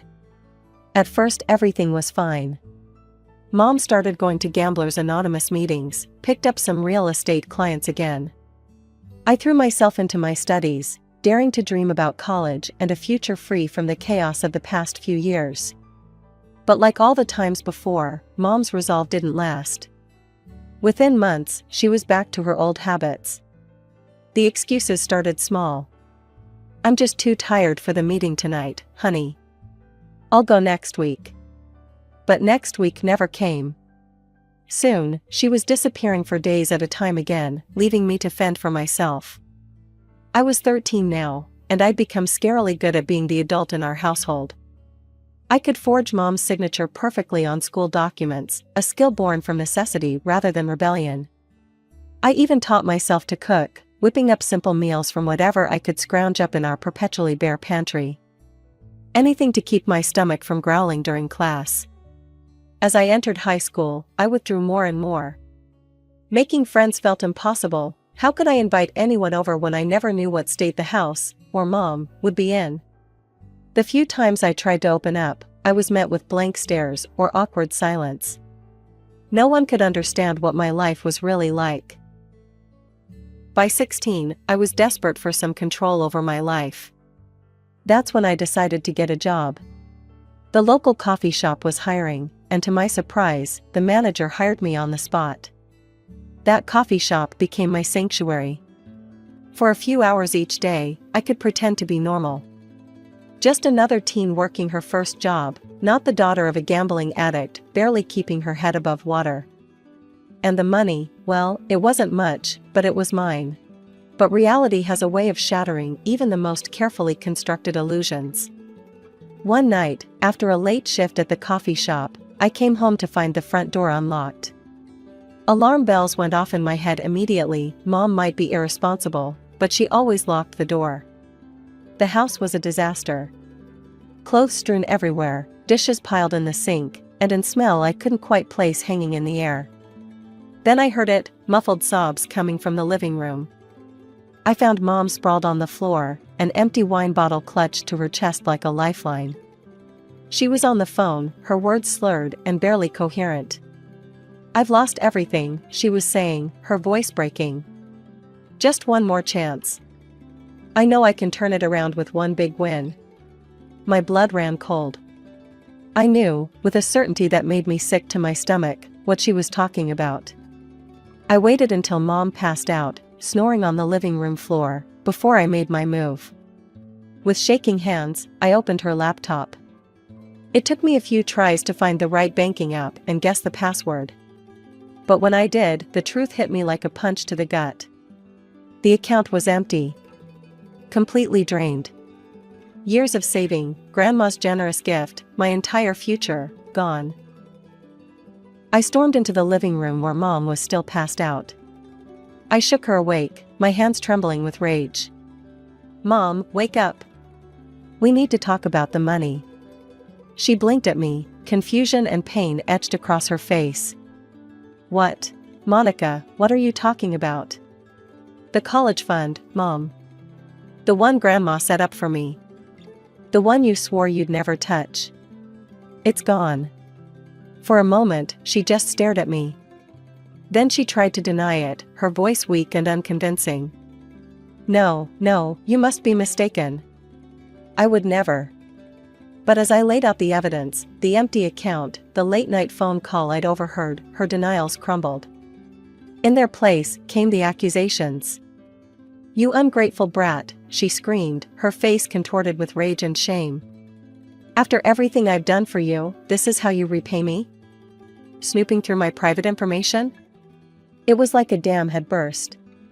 Years of resentment, fear, and disappointment came pouring out of both of us. We screamed and cried, hurling bitter words at each other like weapons. And then it happened. In a moment of blind fury, Mom's hand lashed out, catching me across the face. The force of the blow knocked me back, and I felt a sharp sting where her ring had cut my cheek. I raised a hand to my throbbing cheek, feeling the warm trickle of blood. Without a word, I turned and fled to my room, locking the door behind me. I slid down to the floor, my back against the door, and finally let the tears come. That night, I made a decision. I couldn't stay here anymore. I packed a backpack with some clothes and the little money I'd saved from my coffee shop job. As the first light of dawn crept through my window, I slipped out of the house without a backwards glance. When I showed up on Dad's doorstep, his reaction was lukewarm at best. He invited me in awkwardly, shooting apologetic glances at Caroline, his wife, who didn't even try to hide her annoyance at my presence. I poured out the whole story: Mom's gambling, the empty college fund, the fight. I watched Dad's face change from shock to anger and finally to a resigned weariness that made my heart sink. I spent that night in their guest room, feeling like an intruder in what should have been my second home. As I lay there, staring at the unfamiliar ceiling, I realized I'd been foolish to hope for rescue. My suspicions were confirmed the next evening when I overheard Dad on the phone with Mom. "You need to come get her, Linda," he hissed, his voice low but clear through the thin walls. "This isn't my problem. I've been paying child support for years. That should have been more than enough to cover her education." I crept back to the guest room, my heart heavy with the final death of a hope I hadn't even realized I'd been clinging to. As I sat on the edge of the bed, I knew one thing for certain: I couldn't stay here. The next morning, I sat on the bus, my backpack clutched to my chest, watching the miles tick by. I was headed to Grandma Elizabeth's house in the next state over. It was a long shot, but it was the only shot I had left. My stomach churned with anxiety. What if Grandma turned me away too? What if Mom had already gotten to her with lies and excuses? I'd been let down so many times before, I wasn't sure I could handle another rejection. When I finally arrived at Grandma Elizabeth's house, my heart was pounding so hard I thought it might burst out of my chest. I stood on her porch for what felt like hours, trying to work up the courage to knock. But I needn't have worried. The moment Grandma opened the door and saw me standing there, her face went from shocked to concerned to fiercely protective in the span of seconds. "Monica, sweetheart, what are you doing here? Are you all right?" Before I knew it, I was wrapped in her arms, sobbing out the whole miserable story. The gambling, the lies, the empty college fund, the fight with Mom, Dad's rejection, all of it came pouring out in a flood of tears and broken words. Grandma listened to it all, her face growing stormier with each revelation. When I finally finished, she cupped my face in her hands, her eyes blazing with determination. "You're safe now, honey," she said, her voice firm and reassuring. "We're going to fix this. Together." Grandma Elizabeth wasted no time. She called her friend who was a lawyer, discussing terms like paternal rights and gambling that made my head spin. But mostly, she was preparing for the confrontation I knew was coming. When Mom finally arrived, summoned by Grandma's demands, I almost didn't recognize her. She looked small and defeated, nothing like the towering figure of my childhood. But the moment she opened her mouth, I realized some things hadn't changed at all. "Elizabeth, thank goodness you called," Mom said, her voice dripping with fake concern. "I've been so worried about Monica. She's been acting out, telling wild stories. I just don't know what to do with her anymore. I've tried my best, but she's been so difficult, so ungrateful." But Grandma Elizabeth wasn't buying it. Without a word, she opened her laptop and pulled up the bank statements showing the now empty college fund. "Would you care to explain this, Linda?" Grandma asked, her voice ice cold. The color drained from Mom's face as she stared at the screen. Her mouth opened and closed a few times, but no sound came out. It was like watching a balloon deflate.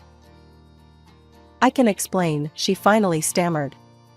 "Things have been tough, and I just needed to borrow a little. I was going to pay it back." But her excuses were weak, and she knew it. I could see the panic in her eyes as she realized she wasn't going to be able to lie her way out of this one. And then, in a last desperate attempt to regain control, Mom's face hardened. "You know what?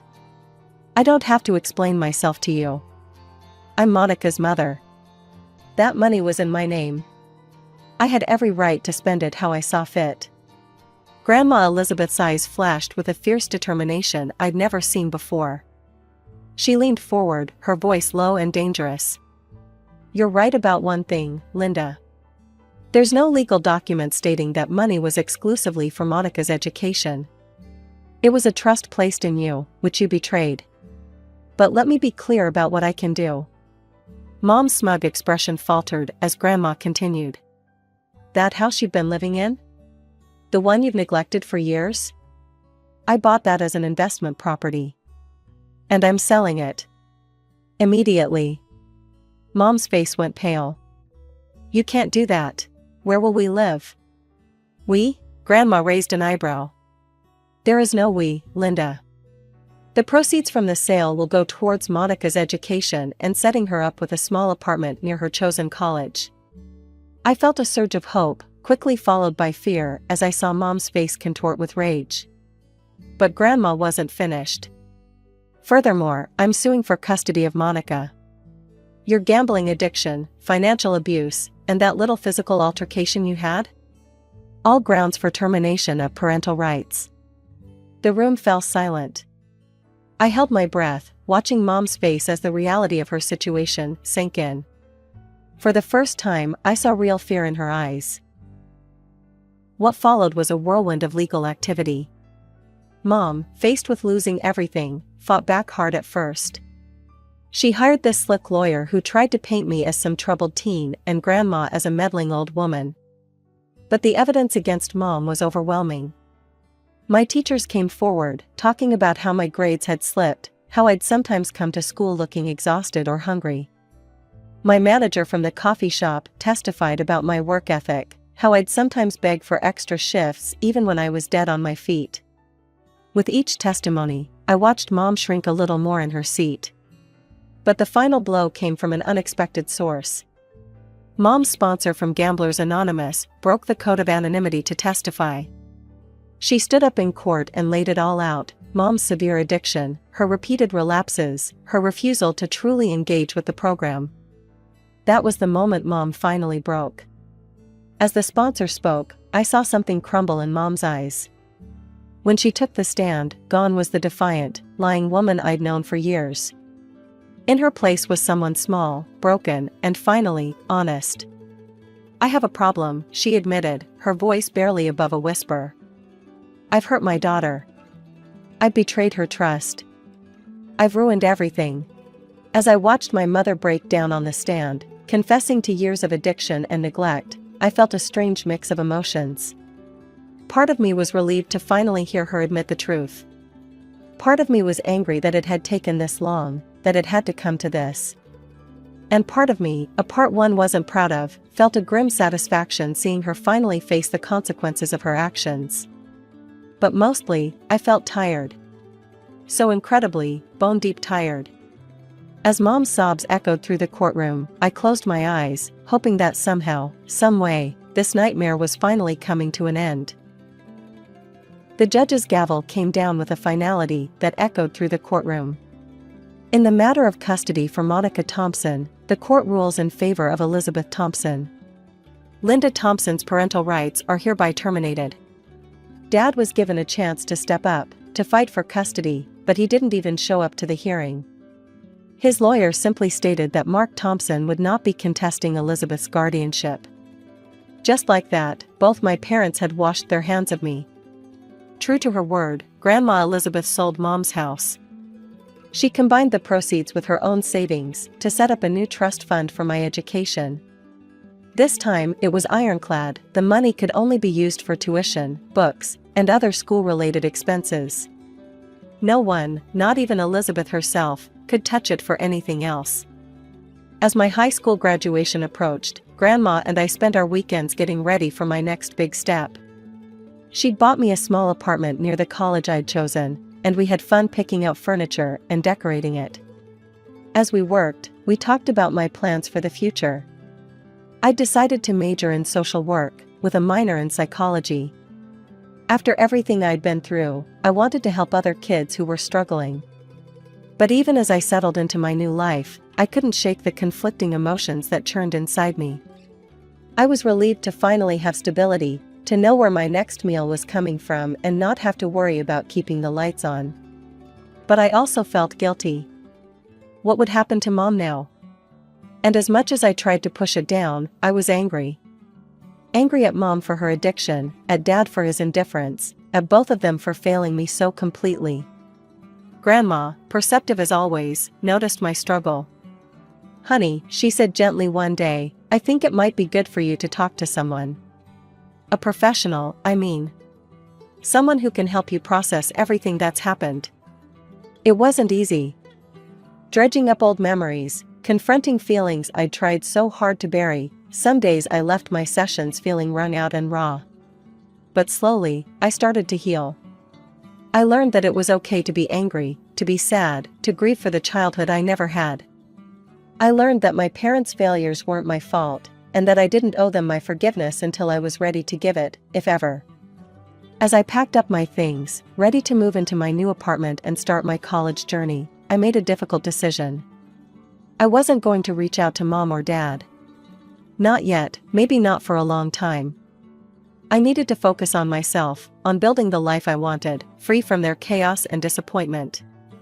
As we drove towards my new apartment, towards my new life, I felt a weight lift off my shoulders. The road ahead wouldn't be easy, I knew that. There would be tough days, days when the old pain and anger would resurface. But for the first time in as long as I could remember, I felt hope. Real, genuine hope for my future. I was Monica Thompson. I was a survivor. And now, finally, I had the chance to become so much more. My name is Jennifer, and I've spent most of my life alone. My parents died in a car accident when I was just 5, leaving me to be raised by my grandmother. She was my everything, my anchor, my guide, my only family. When she passed away shortly before my wedding, I thought I'd found a new family in Mark, my then fiancé. We'd been married for 2 years, living in a beautiful 2-story townhouse I'd rented before our wedding. It was in a perfect location, and when we got married, it made sense to stay there. Mark moved his things in, and I genuinely believed we had the perfect setup. I worked from home as an assistant editor-in-chief at a major publishing house, which meant I could manage both my career and our home life effectively. You know what's great about this house? Mark would often say, sprawled on our couch after dinner. It's big enough for family visits. My folks would love it here. I'd smile nervously whenever he brought this up. Yeah, maybe, I'd reply, trying to hide my discomfort. The thought of house guests made me uneasy, but I never really expressed this to Mark. Everything changed the day his sister Sarah showed up unannounced with her 2 elementary school-aged kids, Tommy and Lisa. I still remember opening the door and seeing them standing there, luggage in hand. "Surprise!" Sarah exclaimed, pushing past me into the house. "The kids need some quality time with their uncle. You know, male influence and all that." I stood there, frozen, as her children, Tommy and Lisa, ran straight to our pristine living room with muddy shoes. Mark appeared behind me, beaming with joy. "Jen, isn't this great? The kids can stay in the guest room, and Sarah can take the office." "The office?" I stammered. "But that's where I work." "You can work anywhere, honey," he said, already carrying their bags upstairs. "It's just for the school holidays." That first night, as I lay awake listening to the chaos downstairs, Sarah's kids fighting over the TV remote, Sarah complaining about the dinner I'd made, I had no idea this was just the beginning. I couldn't have known that this moment would set in motion a series of events that would completely unravel my marriage. The next few weeks were absolute hell. Sarah's kids were completely out of control. I'd never seen children behave this way before, and I'd edited plenty of young adult books about troubled teens. "Hey, stupid lady," Tommy would yell at me across the breakfast table, his hands covered in what I hoped was just mud. "I want pancakes." "Tommy," I'd try to reason with him, "first, please wash your hands, and second, my name is Jennifer or Aunt Jen." "Whatever, dummy," Lisa would chime in, deliberately spilling her orange juice on the floor. "Mom says we don't have to listen to you, because you're not really family."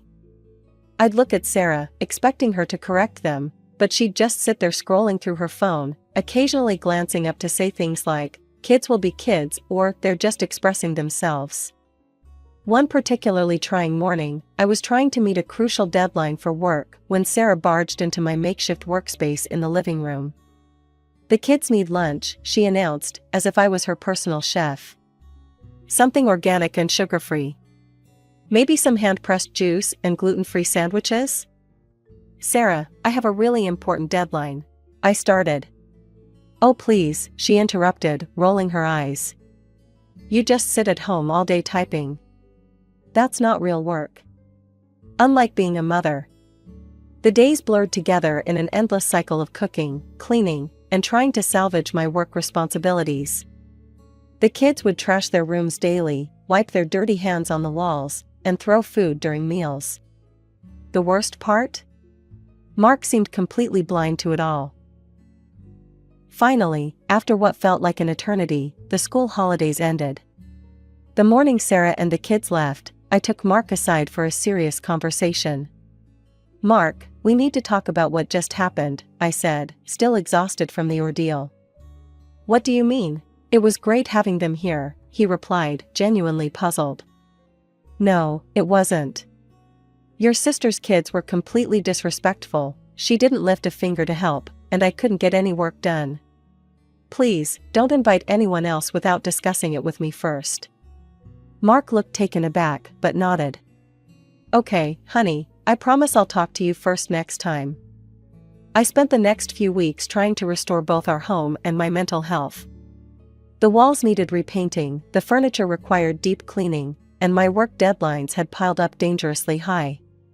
During this time, I also remembered something important about our lease agreement.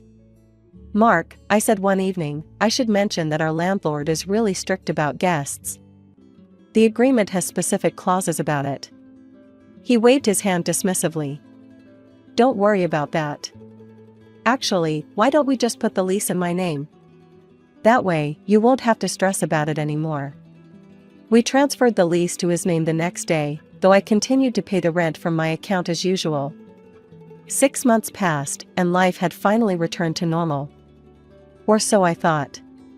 I was catching up on work one Tuesday morning when I heard Mark's excited voice from the kitchen. Of course you can stay with us, Mom.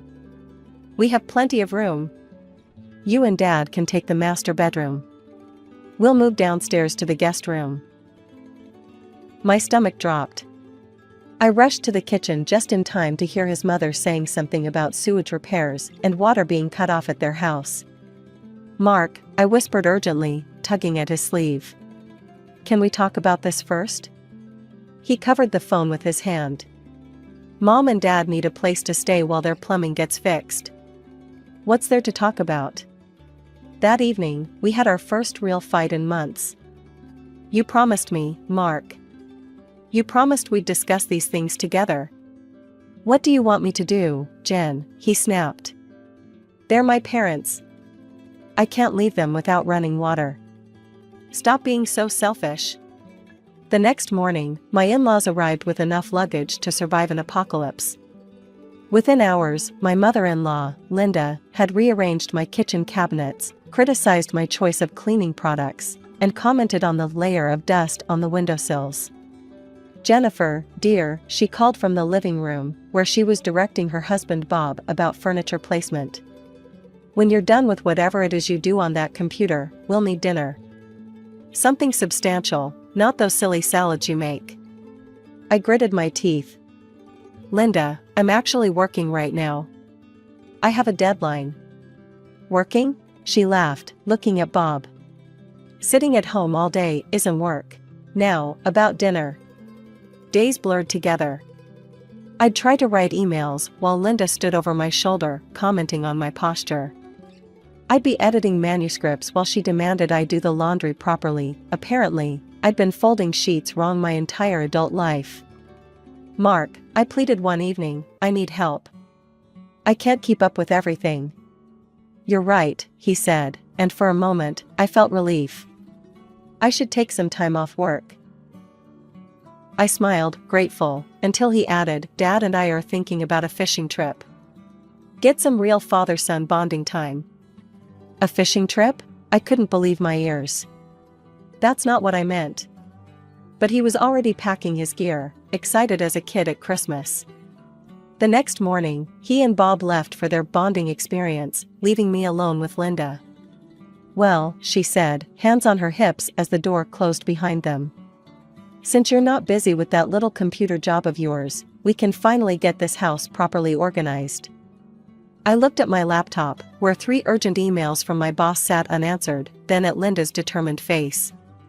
In that moment, I realized something had fundamentally shifted in my marriage, and not for the better.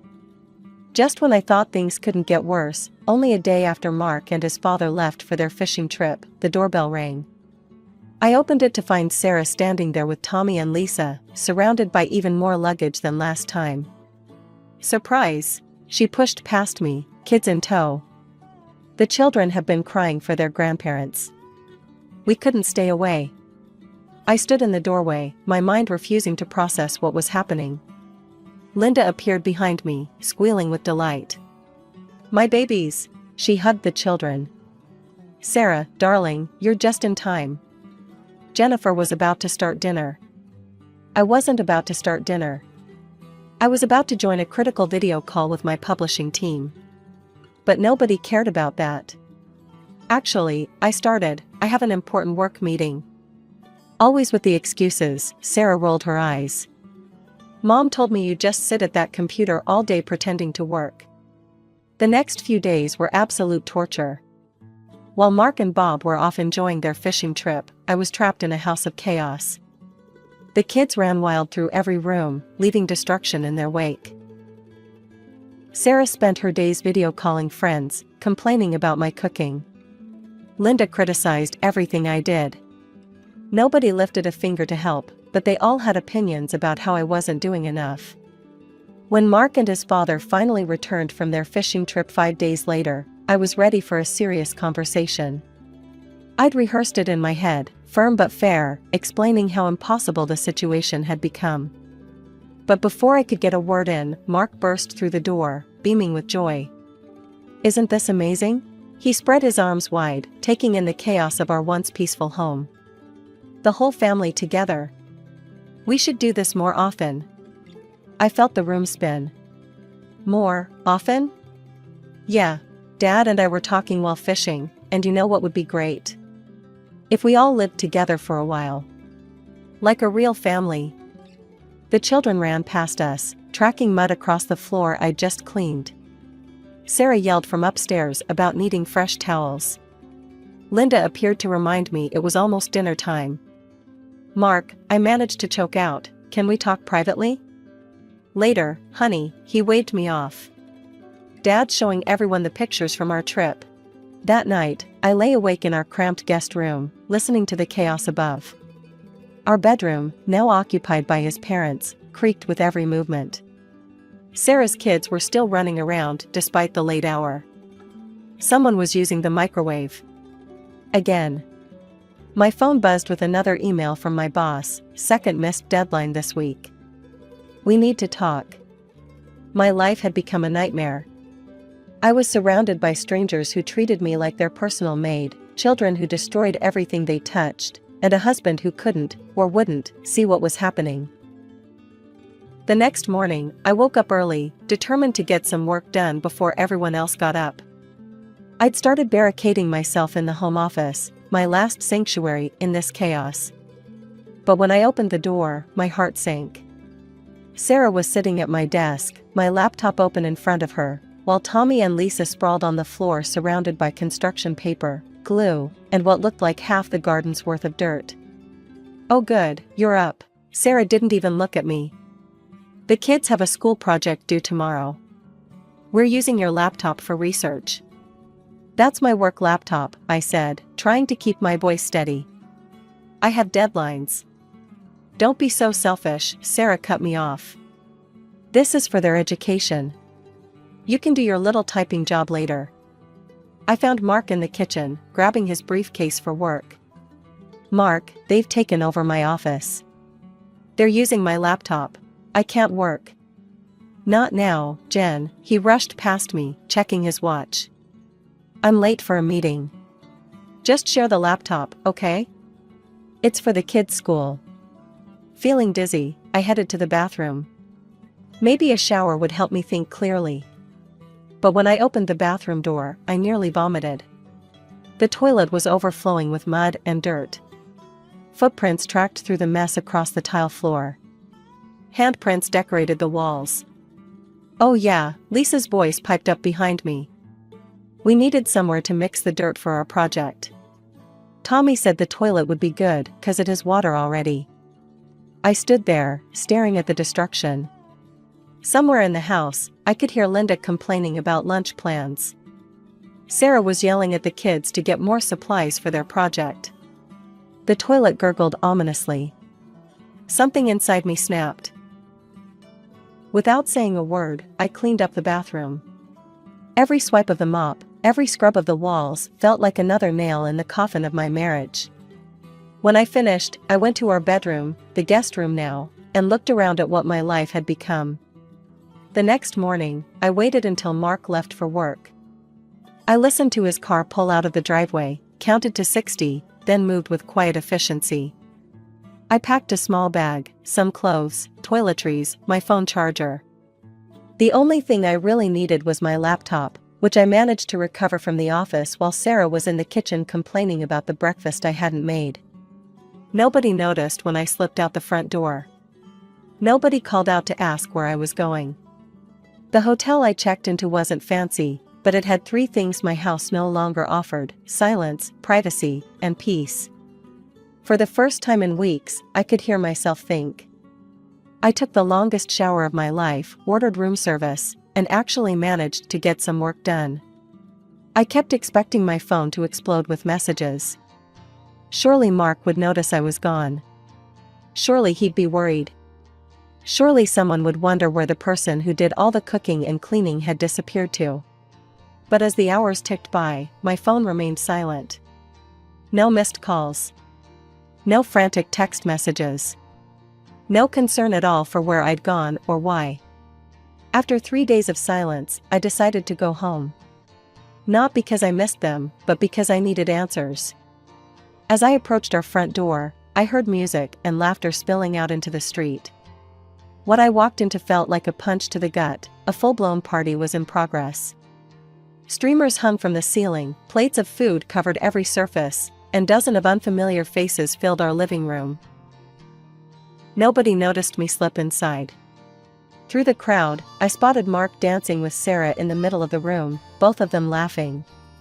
More relatives I'd never met were sprawled across our furniture, drinking and chatting as if they owned the place. I moved through the party like a ghost, until I found myself near the kitchen. That's when I heard them.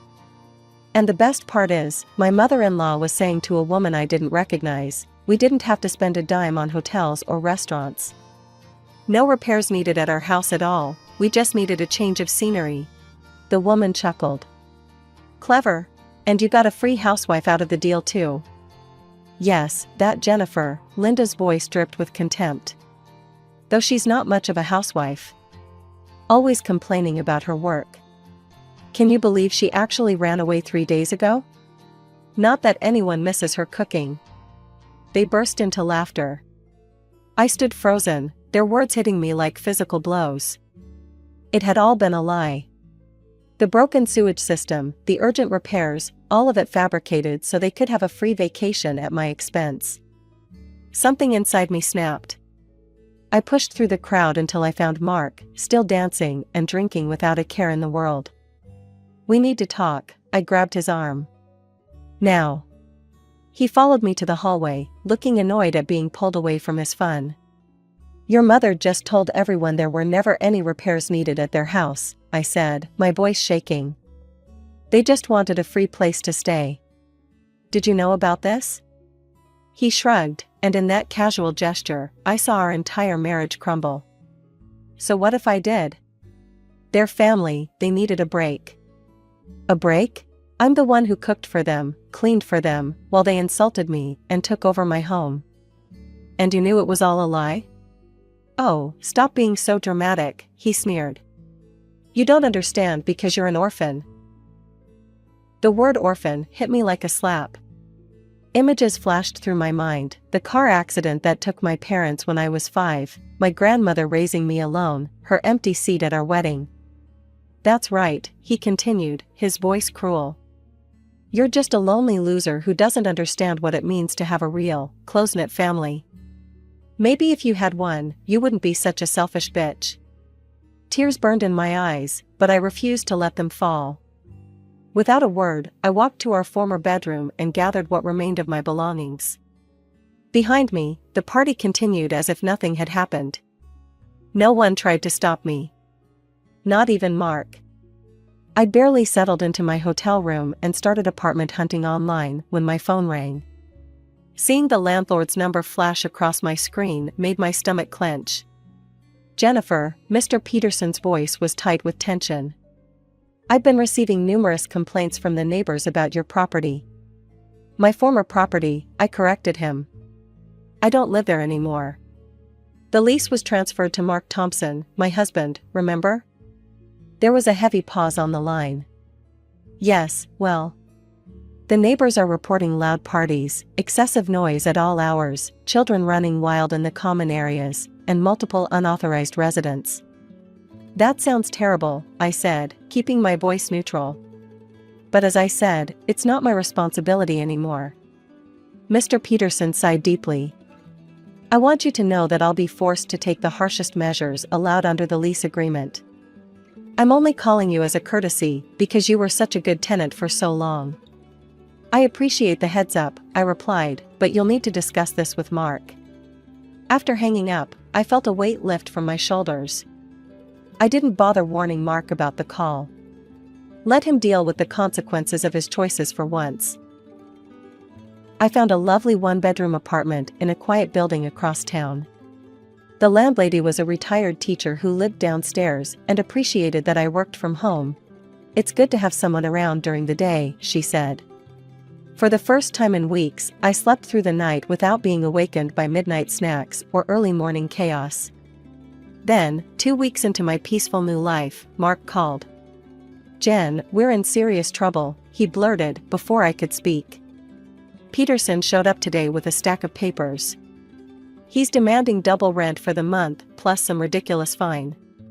I continued typing my email, letting him ramble. "Did you know it was against the lease to have overnight guests? Or parties?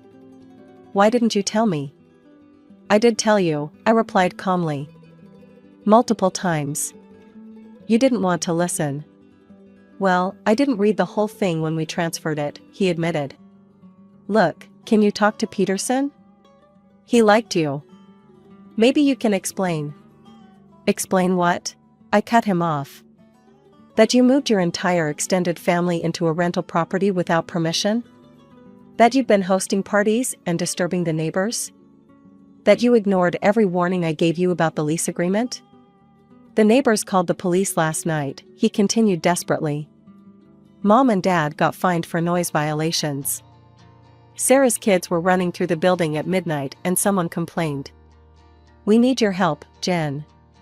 You know how to handle these things." I thought about all the times I'd handled things for them. All the times I'd cleaned up their messes, literal and figurative. "No," I said simply. "No? What do you mean, no?" "I mean no. You have a whole big, close-knit family there to help you. Remember? The real family you said I wouldn't understand because I'm just a lonely orphan? Goodbye, Mark." I hung up mid-plea, turned my phone off, and went back to work.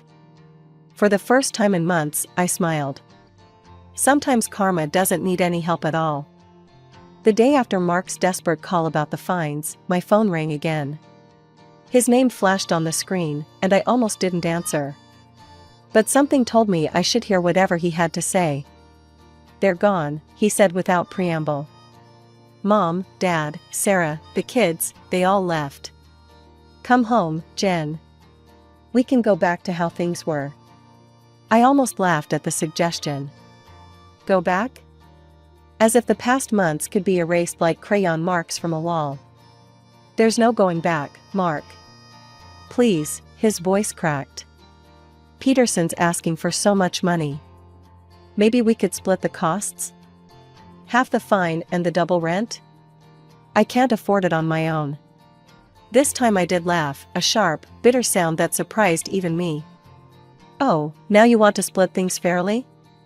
Where was this concern for fairness when I was cooking and cleaning for your entire family? When they took over my office, my home, my life? But what about your real, close-knit family?" I interrupted. "Surely they'll help you pay. After all, I'm just a lonely orphan who doesn't understand family values, remember?" A week later, I heard through our mutual friend Amy that Peterson had evicted Mark. She told me he'd shown up at his parents' doorstep with his bags, only to be turned away. The irony was almost poetic. Mark's final call came as I was finishing dinner in my peaceful new apartment. My divorce papers lay on the coffee table, filed that morning. "Please, Jen," he begged. "I've lost everything, the house, my family. I made a mistake. We could start over. I've learned my lesson." I looked around my small but tranquil apartment. My laptop sat on my desk where I'd left it. My coffee mug was exactly where I'd placed it.